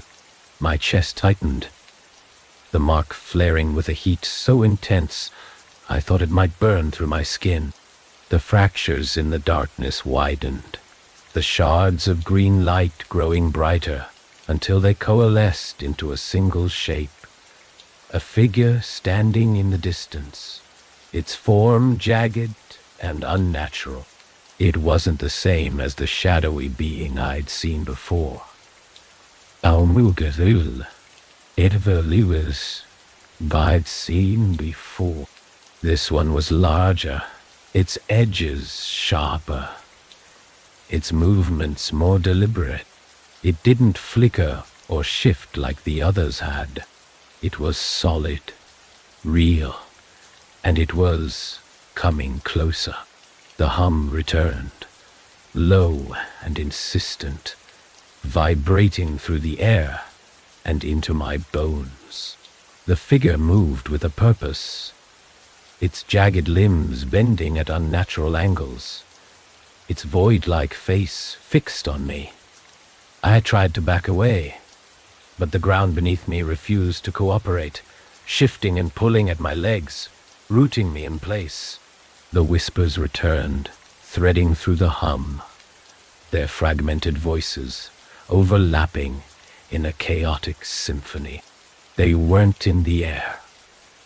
They were in my head, clawing at the edges of my thoughts, pulling me apart piece by piece. I clutched at my chest, gasping for air, but the burning mark only grew hotter, its pulsing rhythm matching the vibrations in the air. The figure stopped just a few feet from me, its presence overwhelming. It didn't speak, but its intent was clear. I could feel it reaching out, its jagged form radiating a cold, so intense it seeped into my bones. My vision blurred as the mark on my chest flared again, and for a moment I thought I would dissolve entirely, consumed by the force that surrounded me. But then the figure turned. It moved toward one of the fractures, its jagged limbs slicing through the air as it stepped into the shard of green light. The fracture expanded, the light spilling out in jagged beams that illuminated the distorted forest around me. The figure disappeared into the light, its form dissolving into the void, and the whispers followed, their chaotic voices fading into silence. The forest shifted again, the fractured space collapsing in on itself, the jagged shards of light snapping back into darkness. The ground solidified beneath me, the oppressive weight of the void lifting just enough for me to breathe. My legs buckled, and I collapsed to the ground, my chest heaving as I struggled to process what had just happened. The silence was deafening, the absence of sound pressing against my ears like a vice. My flashlight lay nearby, its beam flickering weakly, casting uneven light across the forest floor. The archway was gone, the clearing empty, save for the jagged stones and the faint lingering glow of the symbols etched into their surfaces. I forced myself to stand, my legs trembling beneath me. The mark on my chest still burned, but the pain had dulled, replaced by a cold, heavy numbness that settled deep in my bones. I didn't know what had just happened, but I knew I couldn't stay here. The forest wasn't just alive. It was aware, and it had no intention of letting me leave unscathed. I stumbled back toward where I thought the path had been, the flashlight's flickering beam, my only guide. The trees loomed closer now, their branches intertwining above me, blocking out the faint light of the sky. The air was colder, sharper, carrying with it a metallic tang that made my stomach churn. The forest watched as I moved, its presence pressing against my back, its shadows stretching just out of reach. Every step felt heavier, every breath harder to take. But I kept moving, the pull of the forest growing weaker with each passing moment. When I finally broke through the trees and into a small, overgrown clearing, the relief was brief. The forest might have let me go, but it wasn't done with me. I could feel it in the mark on my chest, in the faint whispers that lingered at the edges of my thoughts. The forest had taken something from me, or maybe it had given me something. Either way, I knew I was no longer just me. The clearing didn't feel like safety. It felt like the eye of a storm, a fragile pause before something worse. The forest loomed at the edges, its shadows twisting unnaturally, refusing to stay still. My breathing was shallow, each gasp scraping against my throat as though the air had turned razor sharp. The mark on my chest pulsed faintly, a cold, rhythmic ache that reminded me I wasn't alone. Not really. The trees surrounding the clearing seemed closer now, their trunks warped and leaning inward, as though they were straining to hear my thoughts. The silence was unbearable, pressing against my ears, louder than any sound. Oh! I forced myself to move, each step hesitant, the flashlight flickering weakly in my hand. Its beam barely cut through the oppressive darkness, the light swallowed by the forest before it could reach the ground. I didn't know where I was going. The path back was gone, erased by the shifting trees, and every direction looked the same, an endless maze of shadows and twisted branches. My legs felt heavy, the cold sinking deeper into my bones with each step. The whispers that had filled the air earlier were gone, but their absence was worse. It felt deliberate, like the forest was waiting, biding its time. The first sound came suddenly, breaking the silence like a crack of thunder. And it wasn't a voice, not exactly. It was a low, guttural vibration, deep and resonant, vibrating through the ground and into my chest. I froze, the flashlight shaking in my hand. As I scanned the trees, the sound came again, closer this time, and the shadows at the edge of the clearing seemed to ripple, moving in ways that defied logic. I backed away instinctively, my pulse hammering in my ears. The vibration grew louder, sharper, until it wasn't just sound anymore. It was pressure, pressing against my chest, making it hard to breathe. The mark on my skin flared in response. The cold, replaced by a searing heat that made me cry out. I stumbled, falling to my knees, as the light from the flashlight flickered and died, plunging the clearing into darkness. The shadows moved. They surged forward, spilling into the clearing like a tide, their jagged edges twisting and writhing as though they were alive. My chest burned, the mark pulsing in time with the movement, pulling me toward the center of the clearing. I clawed at the ground, trying to resist, but the force was too strong. The shadows wrapped around me, cold and suffocating, dragging me towards something I couldn't see but could feel. An overwhelming presence that pressed against my mind, unraveling me piece by piece. And then I saw it. The light returned, but it wasn't from the flashlight. It came from the ground, a sickly green glow that seeped through the cracks in the earth, illuminating the clearing in an otherworldly light. The shadows recoiled, their forms stretching toward the edges of the clearing. But they didn't disappear. They lingered, watching, waiting. At the center of the clearing, the ground split open. The crack widened, the glow intensifying, casting jagged shadows that danced across the trees. From the depths of the fissure came a figure, its form indistinct at first, a shifting mass of darkness and light. As it emerged, its edges sharpened, its shape becoming clearer.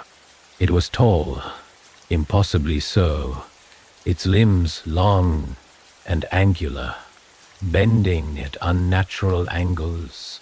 Its face was a void, a swirling mass of nothingness that seemed to devour the light around it.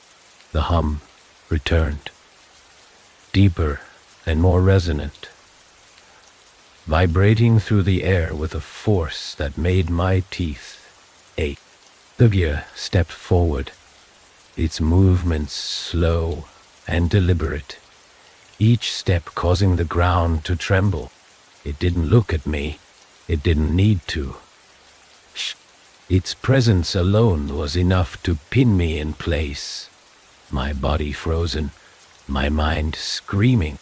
The mark on my chest burned brighter, the pain sharp and unrelenting, as though it was responding to the figure's presence. The shadows around the clearing began to move again, circling the figure, their jagged forms twisting and bending in time with the hum. The glow from the fissure pulsed, growing brighter with each passing moment, until the clearing was bathed in a harsh, blinding light. The figure raised one jagged hand, its movements slow and deliberate, as though it was reaching for something just out of reach. The hum grew louder, the pressure in the air intensifying, and I felt it, something inside me shifting, pulling toward the figure. The mark on my chest throbbed, and for a moment, I thought I might dissolve entirely, consumed by whatever force was radiating from the fissure. The whispers returned, their voices clear, and deliberate this time. It has begun. The figure turned, its void-like face tilting toward the fissure. The shadows surged forward, spilling into the crack in the earth, their forms disappearing into the light. The figure followed, its jagged limbs bending unnaturally as it stepped into the fissure. The ground trembled, the glow intensifying, and for a moment I thought the clearing would collapse entirely. And then, just as suddenly as it had started, it stopped. The light from the fissure faded, the hum quieting, until it was nothing more than a faint vibration in the air. The shadows were gone, the clearing silent once more. My chest still burned, the mark pulsing faintly, but the pain had dulled, replaced by a cold, heavy numbness that left me trembling on the ground. The forest was watching. I could feel its presence pressing against me, threading through the air like smoke. The fissure was gone, the ground unbroken, but I knew it wasn't over. Whatever had happened here, whatever I had seen, it wasn't finished. It had only just begun. The numbness lingered as I pushed myself off the ground, my legs trembling beneath me. My chest still pulsed with a cold ache, the mark beneath my shirt a constant reminder of whatever had just unfolded in the clearing. The forest was quiet again, but the stillness wasn't a comfort. It was a threat, hanging in the air like a storm waiting to break. The fissure was gone, the earth beneath me unbroken, but the memory of its light and the jagged figure that had stepped from it was burned into my mind. Every shadow around me felt alive now, shifting and twisting at the edges of my vision, as if the forest itself had absorbed what had come from the depths. I didn't know where to go. The path was still gone, swallowed by the ever-changing maze of trees, and every direction seemed the same. An endless stretch of darkness, punctuated by the occasional glimmer of green lights seeping from the forest floor. I tightened my grip on the flashlight, its faint beam barely piercing the gloom, and forced myself to move. Each step felt heavier, the ground beneath me soft and uneven, shifting slightly with every movement. The air was colder now, sharper, as though the forest had drawn all the warmth out of the atmosphere. My breath clouded in front of me, a pale mist that disappeared almost as quickly as it formed. The silence was the worst part. It pressed against my ears, amplifying every crunch of leaves beneath my boots, every shallow breath that escaped my lips. It felt deliberate, as though the forest was listening, waiting for me to make the wrong move. The first sign of something wrong came as a faint vibration beneath my feet. It started subtly, almost imperceptibly, but it grew with each step, a low rumble that resonated through the ground and into my chest. I stopped, the flashlight trembling in my hand, and listened. The vibration wasn't coming from any single direction. It was everywhere, spreading through the forest like a pulse. I turned in a slow circle, the beam of the flashlight sweeping across the trees. The shadows didn't move, but they felt closer now, their edges sharper, more defined. My pulse quickened, a cold sweat breaking out across my skin as I tried to suppress the rising panic clawing at the edges of my mind. And then I heard it, the hum, It started softly, a faint vibration in the air, but it grew quickly, its pitch deepening until it resonated through my body like a second heartbeat. It wasn't just a sound. It was a presence, pressing against me, threading through the air like a living thing. The mark on my chest flared in response, the cold replaced by a sharp, searing pain that made me gasp. Pewa. I stumbled backward, my back hitting the trunk of a tree, and the flashlight slipped from my grip, clattering to the ground. Its beam spun wildly, casting jagged shadows that danced across the forest floor. The hum grew louder, deeper, the vibration so intense, it felt like the ground might split open again. The shadows began to move. At first, it was subtle, a faint ripple at the edges of the light. But as the hum intensified, the movement became more pronounced. The shadows stretched and twisted, their jagged forms pulling away from the trees, coalescing into shapes that defied comprehension.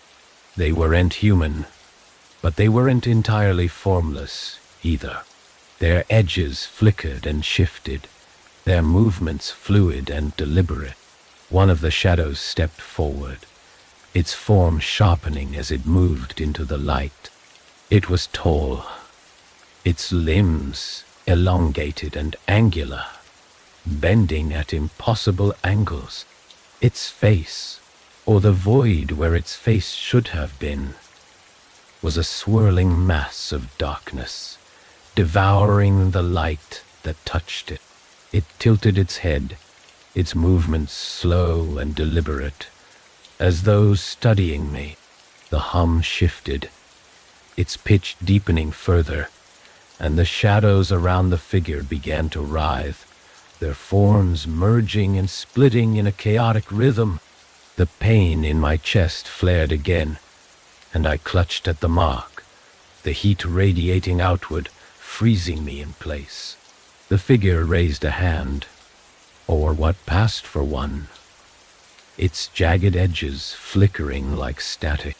The air grew colder, the pressure intensifying, and I felt it again, that pull, threading through the mark on my chest, dragging me toward the figure. My legs buckled, and I fell to my knees, my vision blurring as the shadows closed in. The whispers returned, sharp and deliberate, threading through the hum like smoke. They weren't fragmented this time. They were clear, their intent unmistakable. You opened the way. The figure stepped closer, its movements slow and deliberate, the void of its face pulsing faintly with each step. The shadows followed, swirling around its jagged form, their edges sharp and cutting, leaving faint trails of darkness in their wake. I tried to move, to run, but my body wouldn't obey. The hum grew louder, the whispers more insistent, and the mark on my chest flared again, the pain sharp and unrelenting. The figure stopped, just inches from me, its presence overwhelming, suffocating. You are part of it now. The words slammed into me like a physical force, and the world fractured around me. The shadows surged forward, enveloping me in their cold, suffocating embrace, and the last thing I saw was the void, pulsing and alive. Before everything went black, the darkness wasn't empty. It was alive, pressing against me, wrapping itself around my thoughts, and pulling me deeper into its suffocating grip. I couldn't tell if I was standing, falling, or drifting in some void between. There was no sense of up or down, no edges to define the space around me. The mark on my chest burned, its rhythmic pulsing the only tether I had to myself, though even that felt like it was slipping away. The whispers were back, weaving through the void, soft but insistent. They weren't just voices. They were thoughts, memories, sensations that didn't belong to me, but were now tangled with my own. I could feel them pressing against my mind, pulling at the edges of my identity, unraveling me piece by piece. You are not separate. The words weren't spoken. They didn't even echo.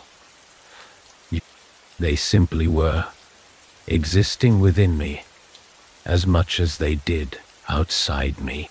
The mark flared in response, sending sharp waves of heat through my chest that radiated outward as though it was answering the voice on my behalf. I clutched at it, instinctively, my fingers pressing against the burning skin, but it did nothing to stop the pain. The void began to shift, the oppressive blackness fracturing as faint green light seeped through, forming jagged cracks that stretched across the space. The cracks widened, spilling their sickly glow into the void, and the whispers grew louder, their tones overlapping and intensifying. Shapes began to emerge from the light, their forms indistinct but massive, towering over me like ancient monuments carved from shadow. One of the shapes moved closer, its jagged edges flickering as though it was struggling to remain solid. It wasn't the same as the figure I had seen before. It was larger, its form fractured and chaotic, constantly shifting as though it couldn't decide what it wanted to be. The void where its face should have been pulsed with the same green light, and as it tilted its head toward me, I felt the weight of its attention press against me like a physical force. The whispers sharpened, their fragmented voices aligning into something coherent, a single thought that resonated through the void and into my mind. You will carry it. The light from the cracks intensified, spilling outward and consuming the void until I was standing in the forest again. But it wasn't the same. The trees were warped, their trunks bending and twisting unnaturally, their branches clawing at the sky like desperate hands.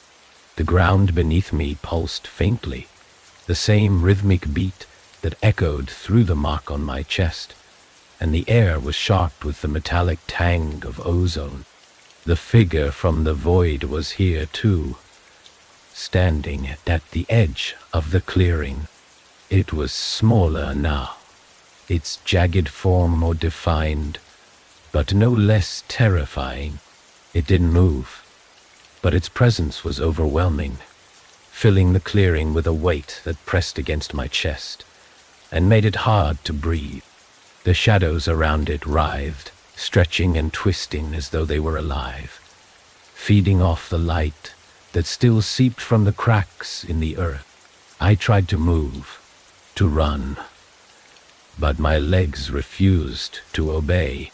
The mark flared again, its pain sharper than before, and I fell to my knees, clutching at my chest as the figure stepped closer. The whispers rose to a deafening roar, their overlapping voices tearing through my mind, and I felt it reaching inside me, pulling at something I couldn't see, but knew was there. The ground beneath me trembled, the cracks widening as the light flared brighter, and the shadows surged forward, enveloping me in their suffocating embrace. My vision blurred, the edges of the clearing dissolving into chaos, and the last thing I saw was the figure, its void-like face staring back at me before everything went black. When I woke, the forest was still. The oppressive weight of the air was gone, replaced by an eerie calm that felt wrong, as though the forest itself was holding its breath.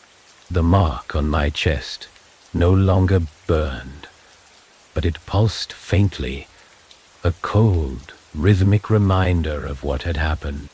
The ground beneath me was unbroken, the cracks and the light gone, but the memory of them lingered, etched into my mind like a scar. I stood slowly, my legs trembling beneath me, and looked around. The trees were the same, their twisted forms casting long shadows across the forest floor. But the sense of being watched was gone. The forest had let me go, but not without leaving a part of itself behind. I didn't know how I found my way out, but somehow I did. The forest parted for me, the maze of trees unraveling to reveal the faint outline of a trail that led me back to the edge of the woods. When I stepped into the open air, the first light of dawn was breaking over the horizon, casting the world in a pale, fragile glow. But the mark on my chest pulsed again, faint but insistent, and I knew the forest wasn't done with me. It was part of me now, threaded through my veins, woven into my thoughts. I would carry it with me, no matter how far I went. The forest had let me leave, but it hadn't let me go, and I wasn't sure it ever would.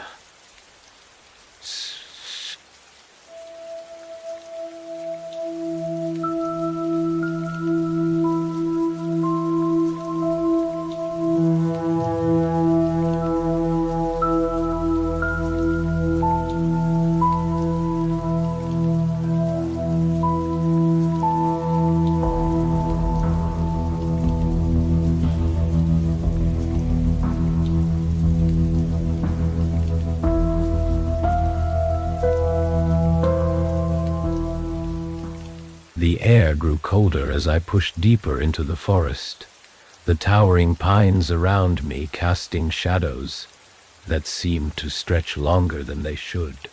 The trail had started as a clear dirt path, but now it was little more than a faint indentation in the moss-covered ground.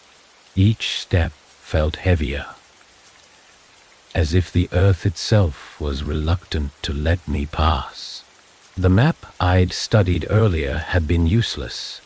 This place was alive, reshaping itself with every turn, erasing any sense of direction. The missing camper's last known location had been a small clearing about a mile further in. It was supposed to be a routine search, a chance to retrace their steps, collect evidence, maybe find a clue that would explain why 3 young adults had simply vanished into thin air. But as I moved deeper into the woods, the weight of something unseen pressed against my chest, a cold dread that grew stronger with every step. The first sign of trouble came when the wind stopped. Held still, unevil, tame when the wind stopped. The forest had been eerily quiet from the start, the kind of stillness that makes every sound feel amplified. But now, even the faint rustle of leaves in the breeze was gone. The air was unnaturally still, heavy with moisture, and the silence pressed against my ears like a physical force. I stopped walking, my breath visible in the sudden chill, and scanned the trees with my flashlight. Nothing moved.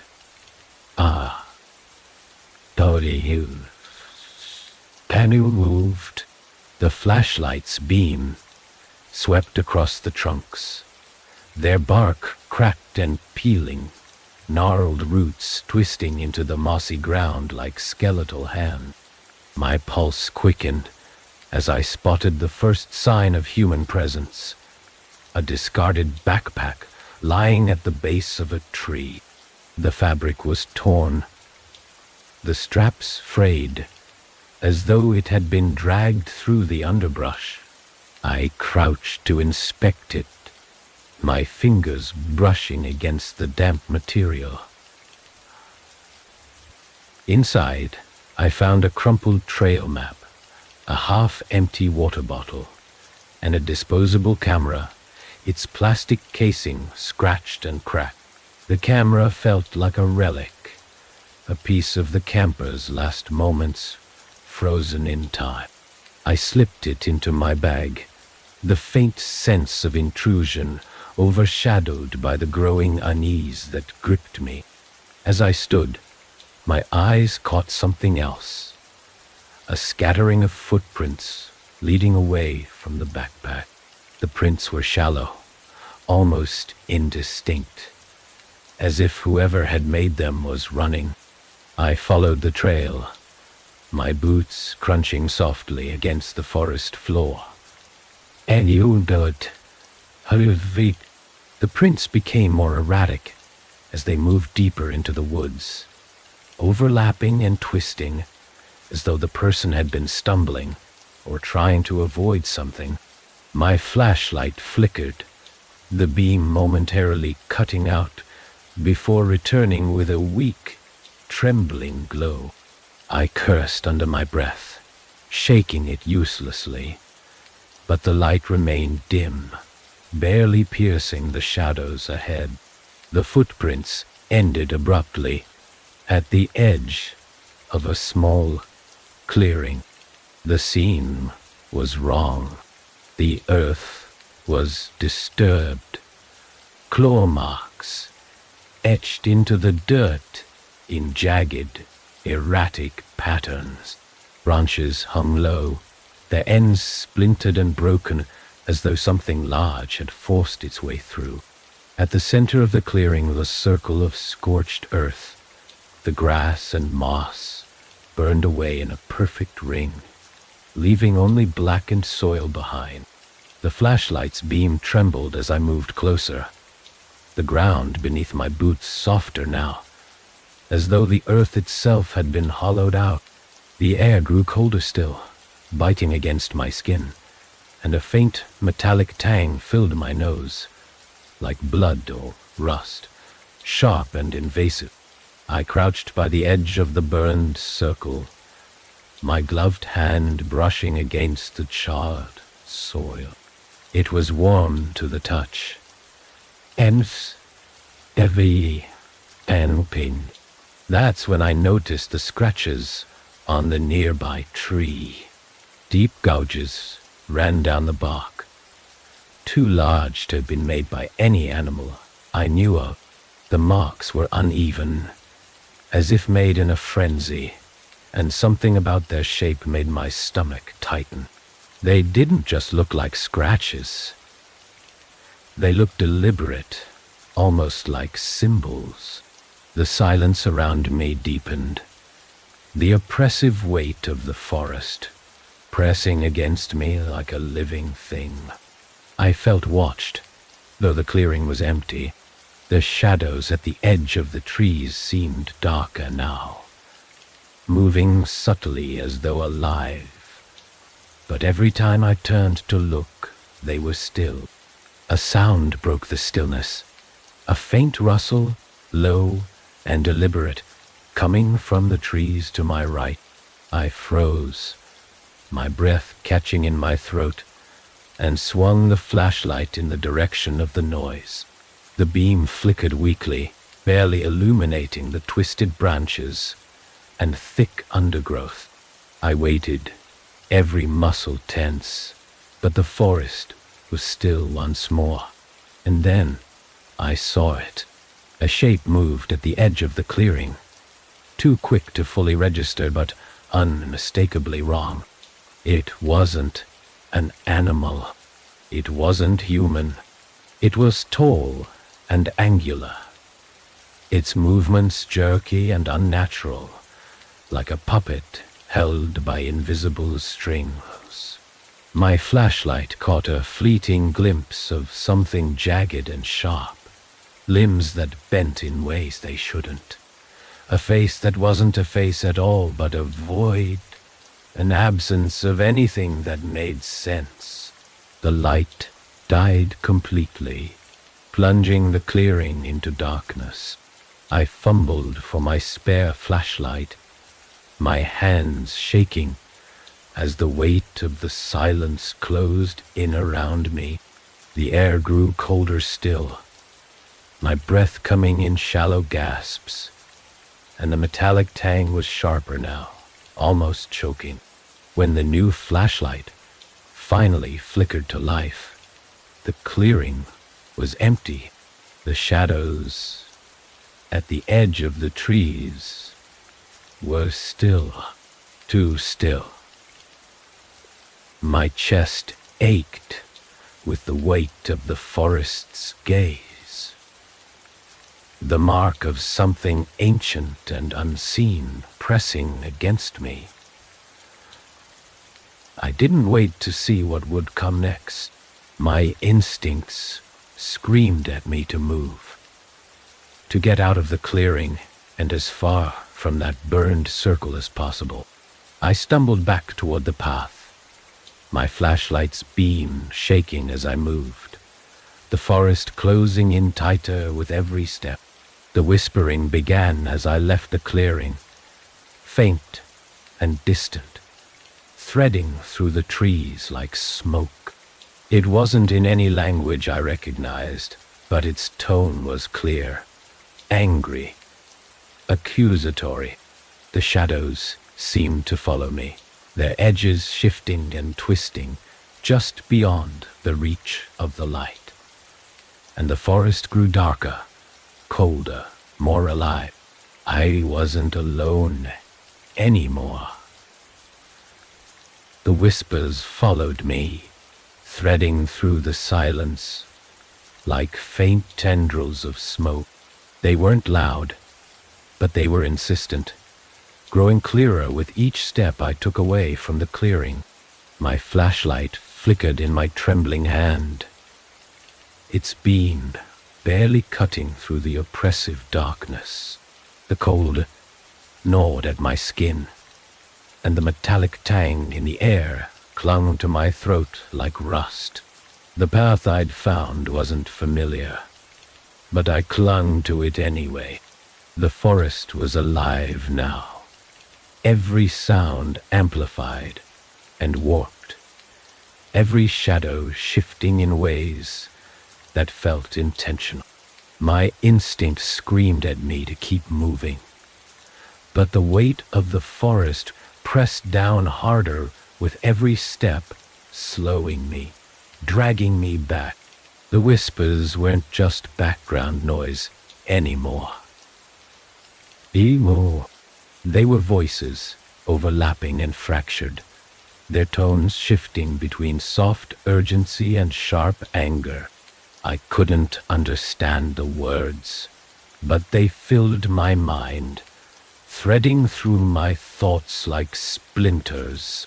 The mark on my chest throbbed faintly, its rhythm matching the cadence of the whispers, and I knew it wasn't just pain, it was a connection.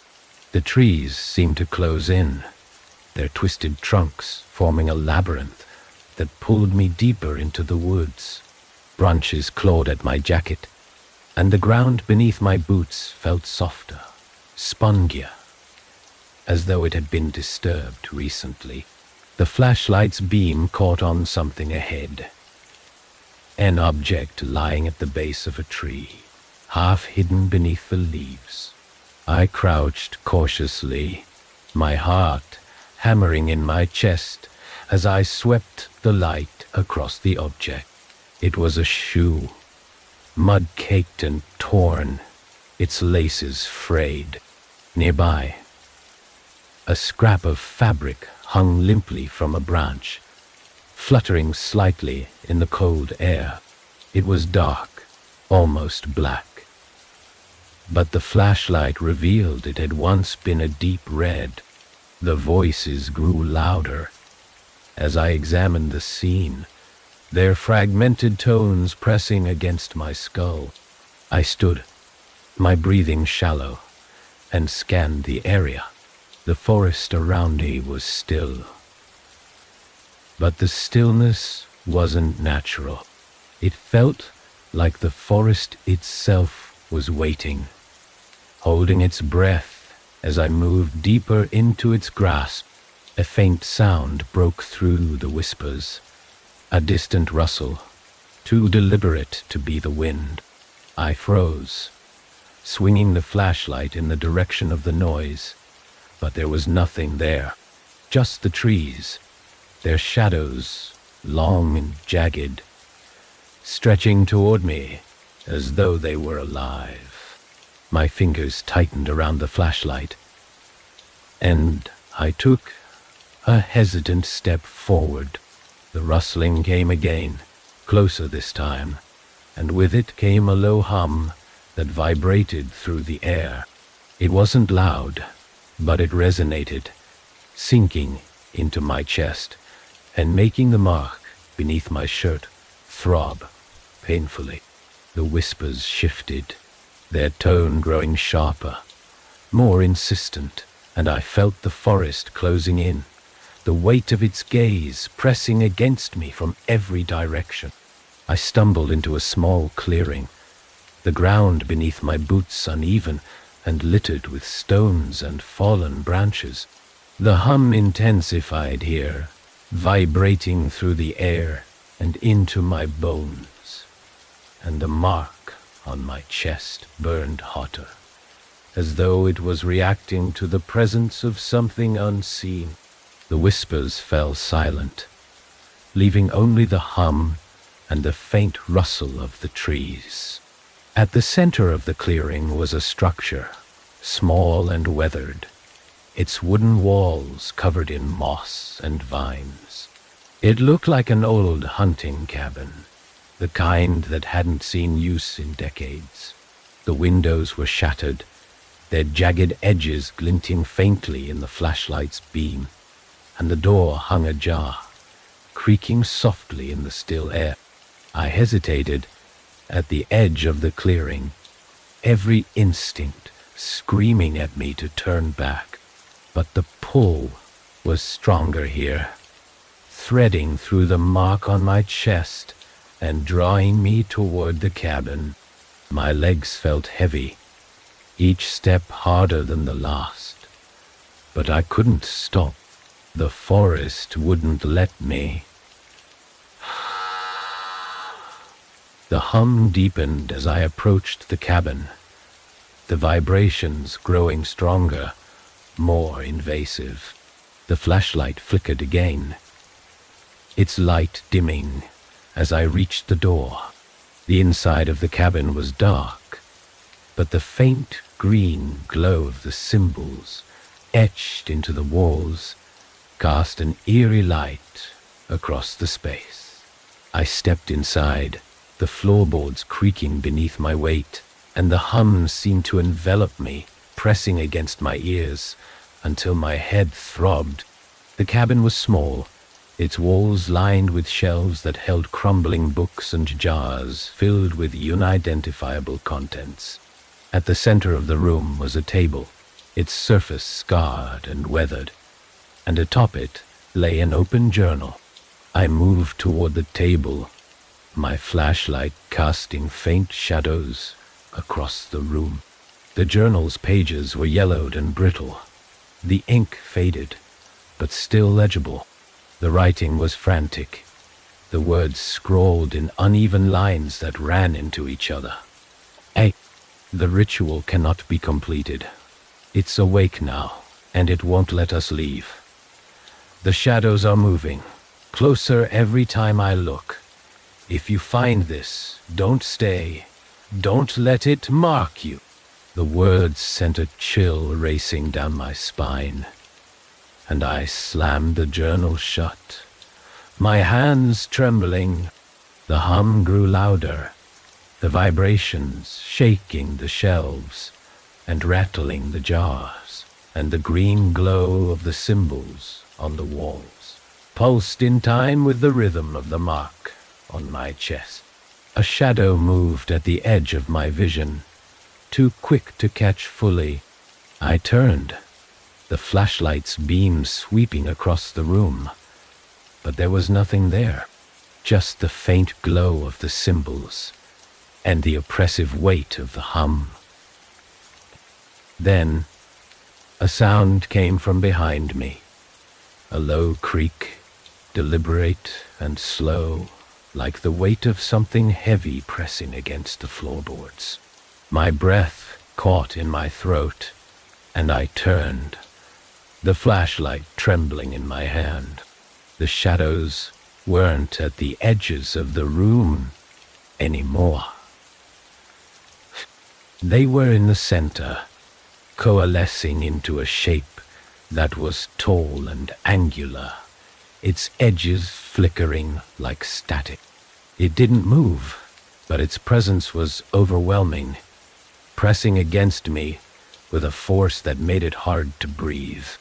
The hum deepened, resonating through the room, and the mark on my chest burned, a searing pain that made me stagger backward.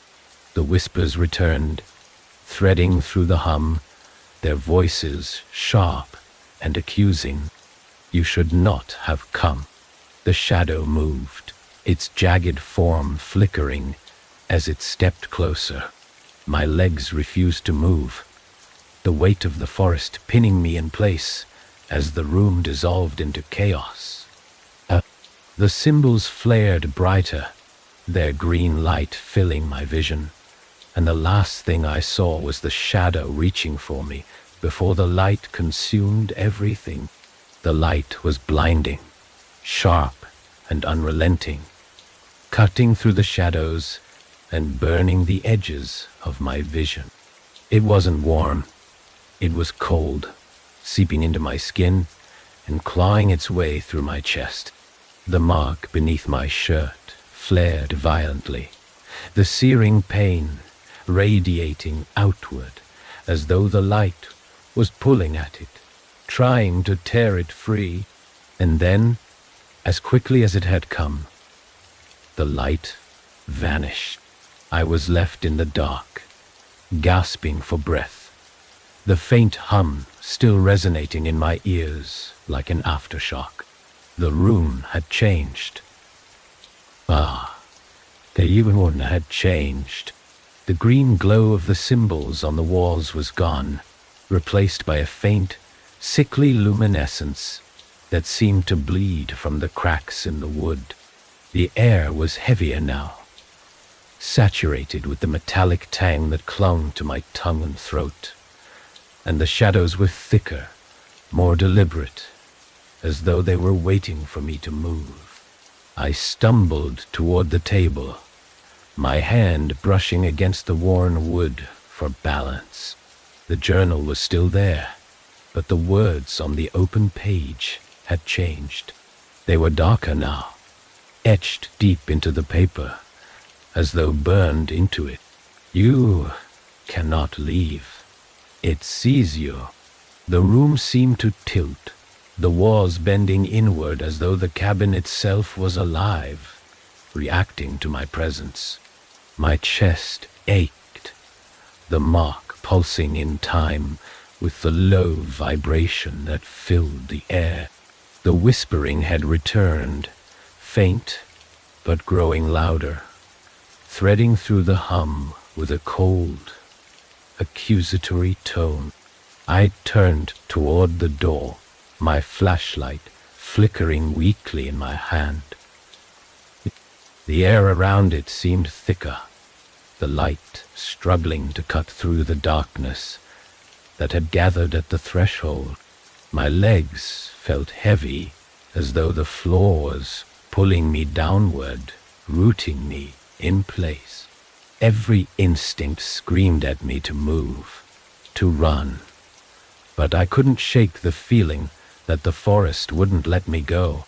The sound came again, a low creak, deliberate and slow, cutting through the oppressive silence like a warning.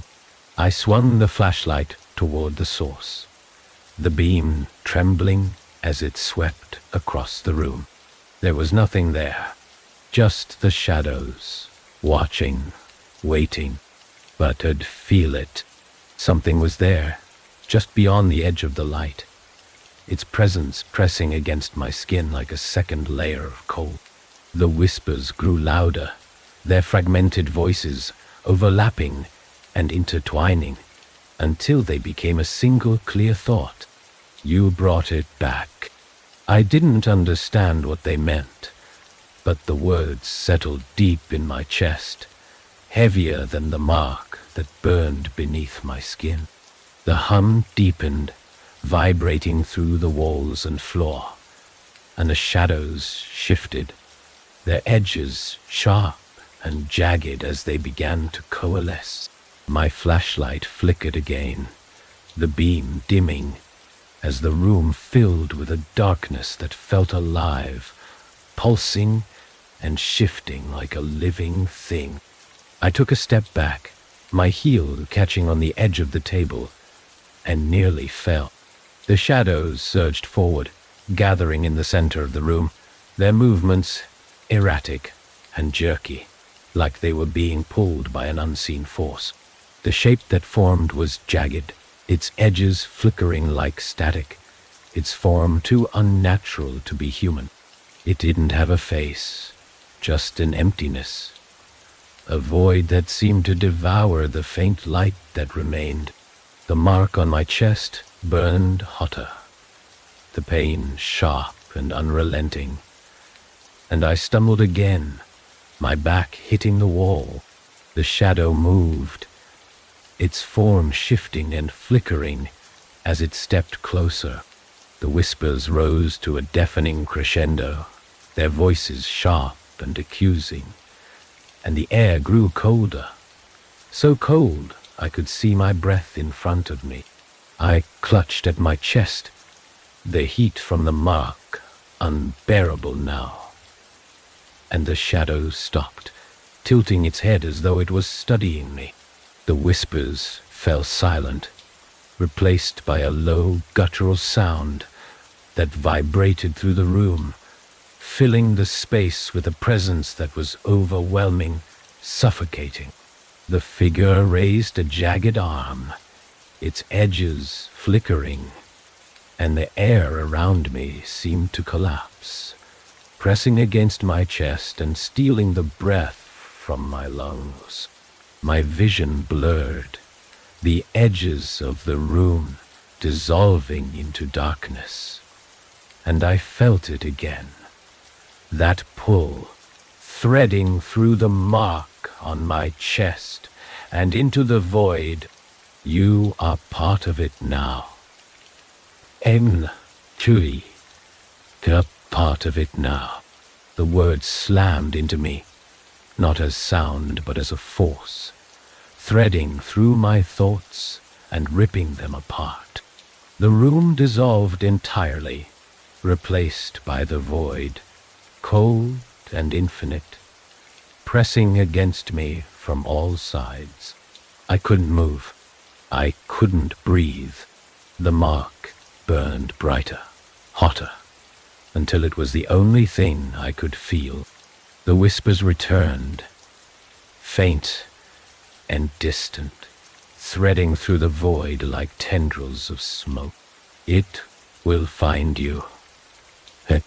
The light flared again, cutting through the darkness, and I collapsed to the floor, gasping for breath. The cabin was gone. The forest had returned, its twisted trees towering over me, their shadows stretching impossibly long. The ground beneath me was damp and cold, the moss clinging to my hands as I struggled to stand. The hum was still there, faint but constant, threading through the air like a warning. The mark on my chest throbbed in time with it, a cold, rhythmic reminder of whatever had just happened. The shadows at the edge of the trees seemed closer now, their movements more deliberate, as though they were watching, waiting for me to move. I didn't know where to go. The path was gone, replaced by the endless maze of trees, their twisted forms closing in around me. The forest was alive. And it wasn't finished with me yet. The forest was unrelenting. Every step I took felt harder, the ground beneath me soft and uneven, as though it had been disturbed. The air was colder now, biting against my skin, sharp enough to make my breath visible in the dim, suffocating light. My flashlight flickered weakly, its beam struggling to cut through the darkness that clung to the trees like a living thing.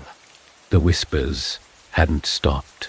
They were fainter now, but they lingered at the edge of my thoughts, threading through my mind like smoke. Their fragmented voices overlapped, sometimes sharp, sometimes pleading, but always there, pulling at me, urging me deeper into the forest. The mark on my chest pulsed faintly in response, each throb a reminder of the connection I couldn't escape. I didn't know how long I had been walking, but the trees seemed to stretch endlessly in every direction, their twisted trunks forming a maze that defied logic. The shadows at the edge of the flashlight's beam were alive, shifting and twisting as though they were watching, waiting. My legs ached, my chest burned, but I couldn't stop. The pull was too strong, an invisible thread winding tighter with every step, dragging me towards something I couldn't see but could feel. The first sign of the circle was subtle, small stones scattered across the forest floor, their surfaces smooth and rounded, unnaturally so. They formed no discernible pattern, but their presence felt deliberate, as though they had been placed here long ago. The trees grew taller as I moved forward, their trunks thick and ancient, their branches intertwining overhead to block out what little light remained. The whispers grew louder, sharper, their fragmented tones aligning into something clearer, more coherent. I stumbled into the clearing before I realized what had happened. The ground beneath my boots was hard and cold, the moss and dirt replaced by smooth, dark stone, etched with symbols that pulsed faintly with a sickly green light. The circle was large, its edges marked by jagged stones, arranged in a deliberate pattern, each one carved with the same symbols that glowed faintly in the gloom. At the center of the circle stood an altar. It was simple in design, its surface rough and weathered, but it radiated a presence that made my chest tighten. The air here was heavier, saturated with the metallic tang that clung to my throat, and the hum that had followed me through the forest was louder now, vibrating through the stones and into my bones. The mark on my chest burned hotter, its rhythm matching the pulse of the symbols etched into the altar.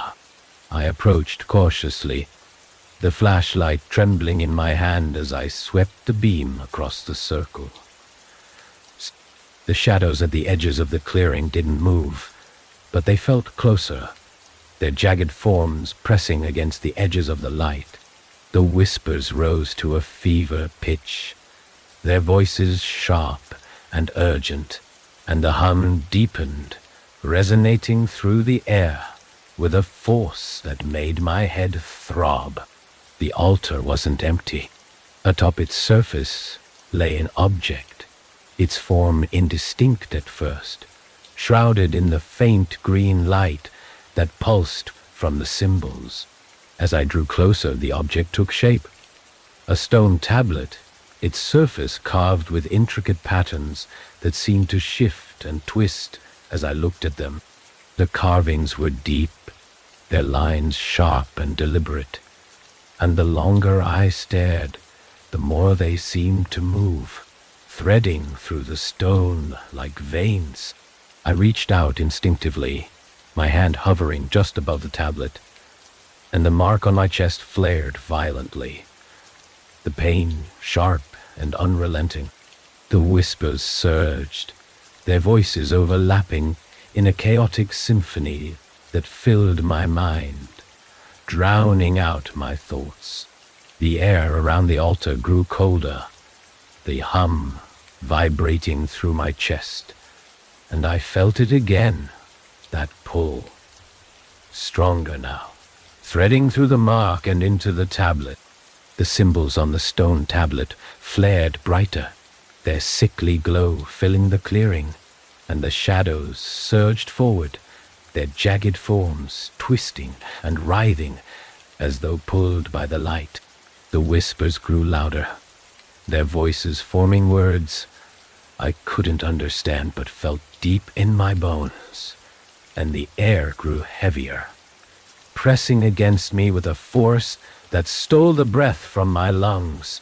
I stumbled back, the flashlight slipping from my grasp, and clattering to the ground, its beam casting wild shadows across the circle.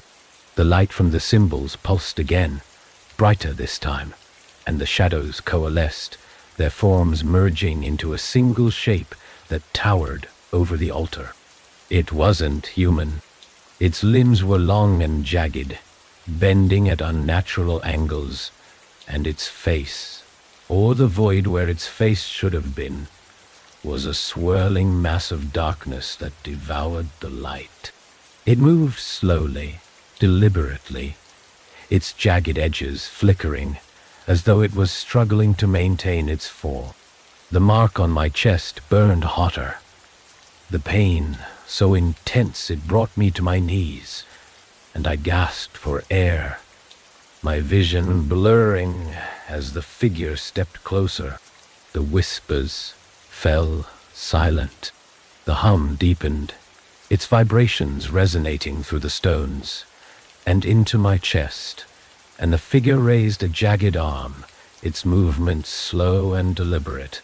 The air around me grew colder, sharper, and I felt it pressing against my mind, unraveling my thoughts, pulling at the edges of my consciousness. The mark on my chest flared again, and the figure tilted its head, its void-like face, pulsing faintly as though it was studying me. "You are part of this." And the words weren't spoken. They were imprinted, burned into my thoughts with a force that made my head throb. And the figure stepped closer, its presence overwhelming, suffocating, and I felt myself sinking, the weight of the forest pressing down on me like a physical force. The shadows at the edges of the clearing surged forward, their jagged forms twisting and writhing as they reached for me. And the light from the symbols flared one final time, consuming everything in a blinding, sickly glow. The light didn't fade. It shattered, breaking into fragments that scattered across the clearing like shards of glass.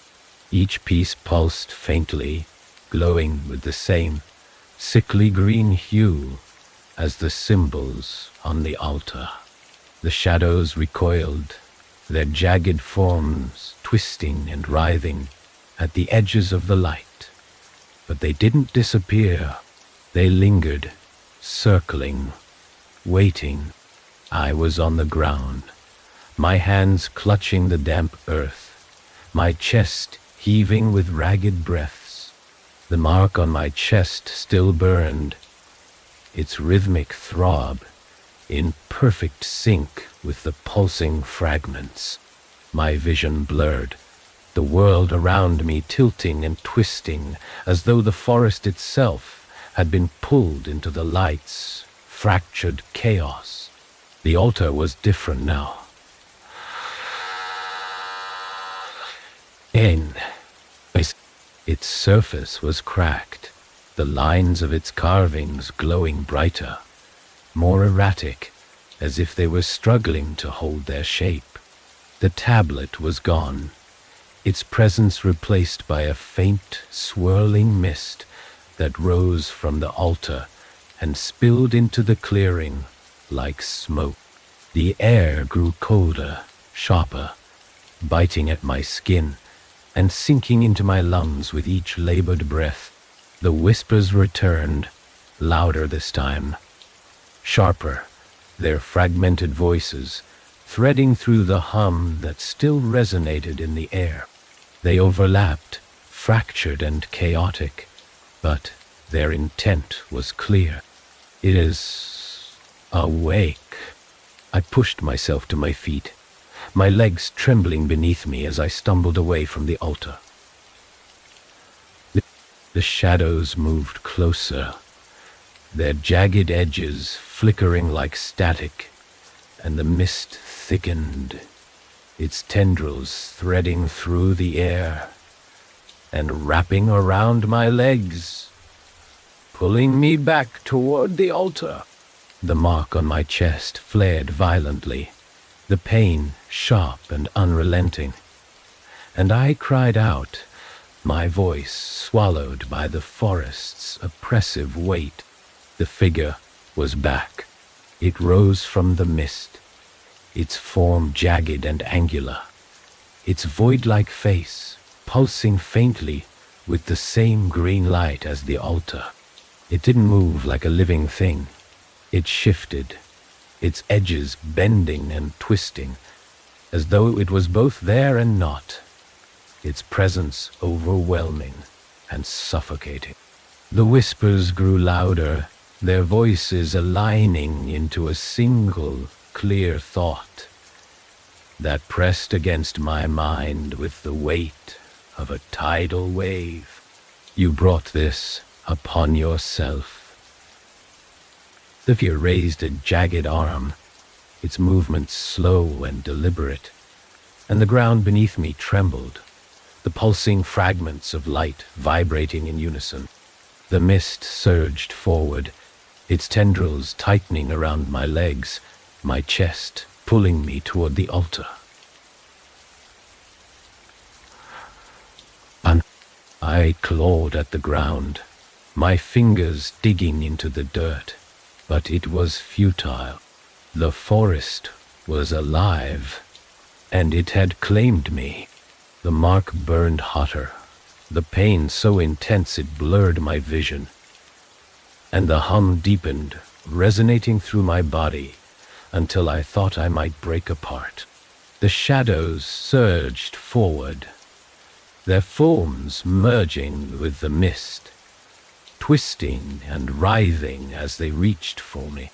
The figure tilted its head, its void-like face pulsing faintly, and I felt it reaching into me, threading through the mark, pulling at something I couldn't see but knew was there.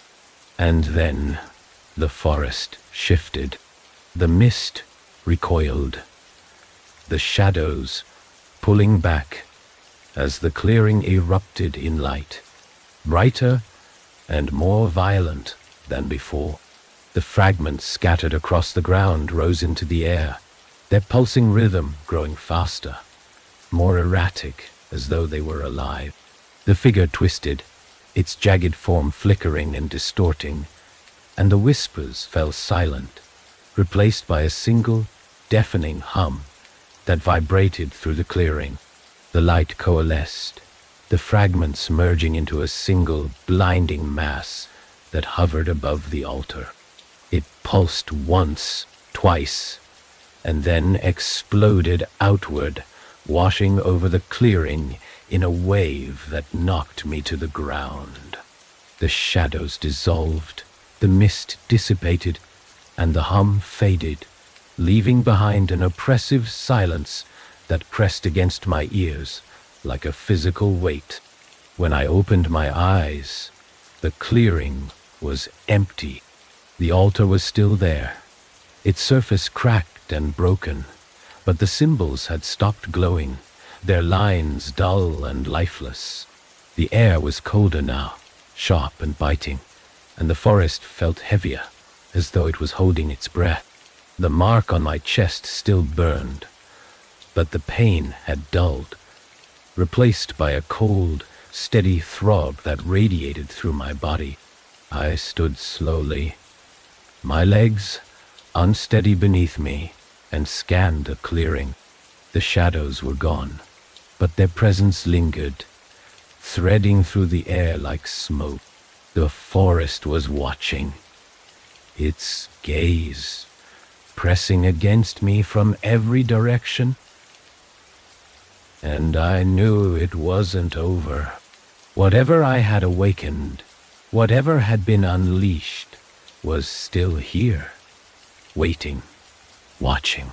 The whispers returned, faint and distant, threading through the silence like tendrils of smoke. You cannot undo this.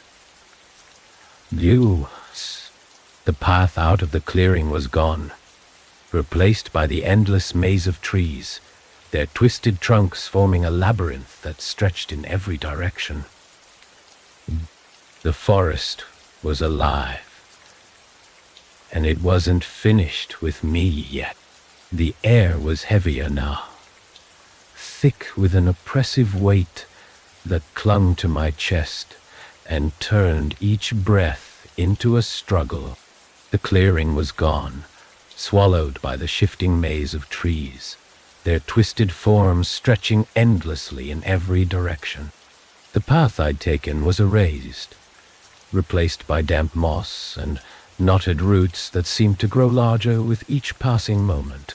The mark on my chest pulsed faintly, its cold rhythm in time with the silence that pressed against my ears. It didn't burn anymore, but its presence was undeniable, a constant reminder that I was tethered to whatever had been unleashed. My flashlight was still in my hand, though the light it cast was weaker now, flickering as though the forest was draining its power. The whispers were gone, but the forest wasn't silent. There was a sound beneath the stillness, a faint vibration threading through the air, resonating through the ground beneath my boots. It wasn't loud, but it was deliberate, a steady pulse that seemed to grow stronger with every step I took. I didn't know where I was going. Every direction looked the same, the trees towering over me, their gnarled branches forming a canopy so dense that no light from the sky could penetrate. The shadows between the trunks seemed to move, their edges shifting and flickering, and I felt the forest watching me, its gaze a constant, suffocating presence. The sound grew louder. It wasn't just a vibration anymore. It was a hum, low and resonant, threading through the air with a force that made my teeth ache. The mark on my chest pulsed in time with it, each throb sending a cold ache through my body that left my limbs heavy and my mind fogged. The flashlight flickered again, its beam cutting out entirely before, stuttering back to life, dimmer than before. I stumbled over a root, catching myself against the trunk of a tree that felt colder than ice. The bark was damp beneath my hand, slick with moss, and something darker, something that clung to my skin and left a faint metallic tang in the air. I wiped my hand on my jacket, but the sensation lingered, a faint stickiness that made my stomach churn. The hum deepened, vibrating through my chest with a force that made me stagger. The mark burned faintly, its rhythm quickening, and I felt the pull again, that invisible thread winding tighter, dragging me forward even as my instinct screamed at me to stop. My legs moved on their own, each step heavier than the last. The weight of the forest pressing down harder with every movement. I broke into another clearing without realizing it. This one was smaller than the first, its edges marked by stones that jutted from the ground at jagged angles. The air was colder here, sharp enough to sting my lungs, and the ground beneath me was damp and uneven, littered with fragments of stone and shattered wood. At the center of the clearing was a shallow pit, its edges scorched and blackened, as though it had been burned long ago. The hum was louder here, vibrating through the air with a force that made the ground beneath me tremble. The mark on my chest burned hotter, the pain sharp and unrelenting, and I clutched at it instinctively, my fingers pressing against the fabric of my shirt, as though that could dull the ache. The shadows at the edges of the clearing twisted and writhed, their forms jagged and erratic, as though they were alive. I stepped closer to the pit, my legs moving without my consent. The ground beneath me felt unsteady, as though the forest itself was shifting, pulling me toward the center. The hum deepened, its rhythm quickening, and the mark flared violently, the pain so intense it brought me to my knees. The shadows surged forward, spilling into the clearing like a tide. They twisted and merged, their jagged forms coalescing into a single shape that towered over the pit. It was tall and angular, its edges sharp and flickering, and its face, or the void where its face should have been, was a swirling mass of darkness that seemed to devour the faint light around it. The whispers returned, sharp and clear, threading through the hum like tendrils of smoke. You are bound to it. He was fit. The words weren't spoken. They were imprinted, burned into my thoughts with a force that made my head throb. The figure tilted its head, its jagged form bending and twisting, as though it was both solid and not. The shadows at its feet writhed and stretched, their movements erratic and violent, and the hum deepened, resonating through the clearing with a force that made the ground beneath me crack. The pit flared with light, a sickly green glow that spilled upward, illuminating the clearing in an otherworldly hue. The figure raised a jagged arm, its movements slow and deliberate, and the shadows surged forward, enveloping me in their cold, suffocating embrace. The mark on my chest burned brighter, hotter, the pain sharp and searing, and I felt it again, that pull, stronger now, threading through the mark and into the void. The whispers rose to a deafening crescendo, their voices overlapping in a chaotic symphony that tore through my mind. It will consume you. The shadows tightened, their jagged edges slicing through the air, and the light from the pit flared brighter, consuming everything in a blinding, violent glow. My chest burned, my vision blurred, and the last thing I felt was the pull, dragging me deeper into the void before everything went black. When I woke, the world was wrong. The forest was still there, but it had shifted, its angles warped and its edges too sharp. The trees stood impossibly tall, their trunks stretching upward into a sky that pulsed faintly with a greenish light, as if the stars themselves had been replaced by something alive. The air was heavy, thick with the same metallic tang that had clung to me since the clearing. It pressed against my skin, seeping into my lungs with every labored breath.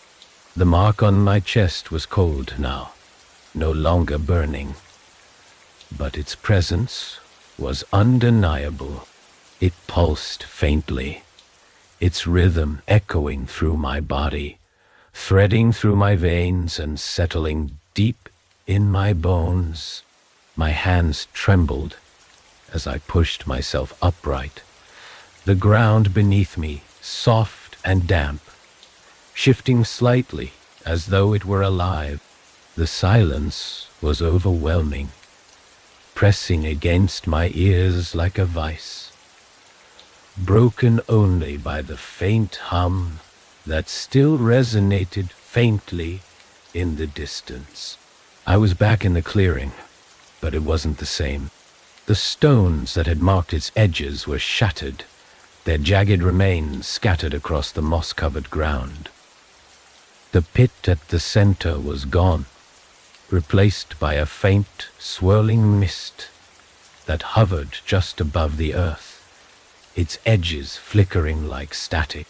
The shadows that had filled the clearing were gone, but their presence lingered, threading through the air like smoke, wrapping around me in an invisible, suffocating grip. I stood unsteadily, my legs weak beneath me, and turned slowly, scanning the warped forest for any sign of the figure or the jagged shapes that had pursued me. There was nothing, just the trees, their twisted branches forming a canopy that blocked out the greenish light above, casting long, flickering shadows across the clearing. The whispers returned. They were faint at first, threading through the silence like a distant echo, but they grew louder, more insistent, their tones sharper, more deliberate. They weren't fractured anymore. They were a single voice, speaking not to me but through me, threading through my thoughts like a second heartbeat. It will not end. The words settled heavily in my chest, sinking into the mark like a weight. I didn't understand what they meant, but the intent behind them was clear. The forest wasn't done with me. Editula, moi, it wouldn't let me go. The air around me grew colder, sharper, and the hum that had faded into the distance began to rise again, low and resonant, vibrating through the ground and into my chest. I turned toward the sound, the faint green glow of the mist catching my attention. It pulsed faintly, its edges flickering as though it was alive, and I felt the pull again, stronger now, winding through the mark and dragging me forward. My legs moved without my consent, each step heavier than the last, the weight of the forest pressing down harder with every movement. The mist thickened as I approached, swirling and shifting, its edges sharp and jagged like the shadows that had filled the clearing before. The hum deepened, vibrating through the air with a force that made my chest ache, and the mark flared faintly in response, its rhythm aligning with the vibrations. And then I saw it. The mist parted, revealing a shape that was both familiar and alien. It wasn't the figure from before, not entirely. Its form was sharper now, more defined, its jagged edges flickering and shifting as though it was struggling to remain whole. The void where its face should have been pulsed faintly, its rhythm matching the hum that filled the air, and its limbs moved slowly, deliberately, as though it was both solid and not. It didn't move toward me. It didn't need to. Its presence alone was enough to root me in place, the weight of it pressing against my chest, stealing the breath from my lungs. The whispers grew louder, sharper, threading through the hum like a jagged blade. You are the vessel. The words hit me like a physical force, slamming into my thoughts and unraveling them, pulling at the edges of my consciousness until I wasn't sure where I ended and the forest began. The mark burned again, the pain sharp and searing, and I fell to my knees, my hands clutching at my chest as though I could rip it away. The figure tilted its head, its movement slow and deliberate, and I felt it reaching into me, threading through the mark and pulling at something I couldn't see but knew was there. The shadows at the edges of the clearing shifted, twisting and writhing, their jagged forms merging with the mist, threading through the figure as though they were part of it. The hum deepened, vibrating through the air with a force that made the ground beneath me tremble, and the greenish light above flared brighter, consuming the clearing in a sickly glow. The whispers reached a deafening crescendo, their voices overlapping and intertwining, their tones sharp and accusatory. You cannot escape this. The figure raised a jagged arm, its movements slow and deliberate, and the mist surged forward, enveloping me in its cold, suffocating embrace. The mark on my chest flared violently, the pain so intense it blurred my vision, and I felt the pull again, stronger now, dragging me deeper into the void. The light from the mist flared one final time, and the last thing I saw was the void where the figure's face should have been, pulsing faintly before everything went dark. When I woke, the forest was still. The air was heavy, the silence oppressive, and the mark on my chest still pulsed faintly, its rhythm a constant, unrelenting reminder of what had happened.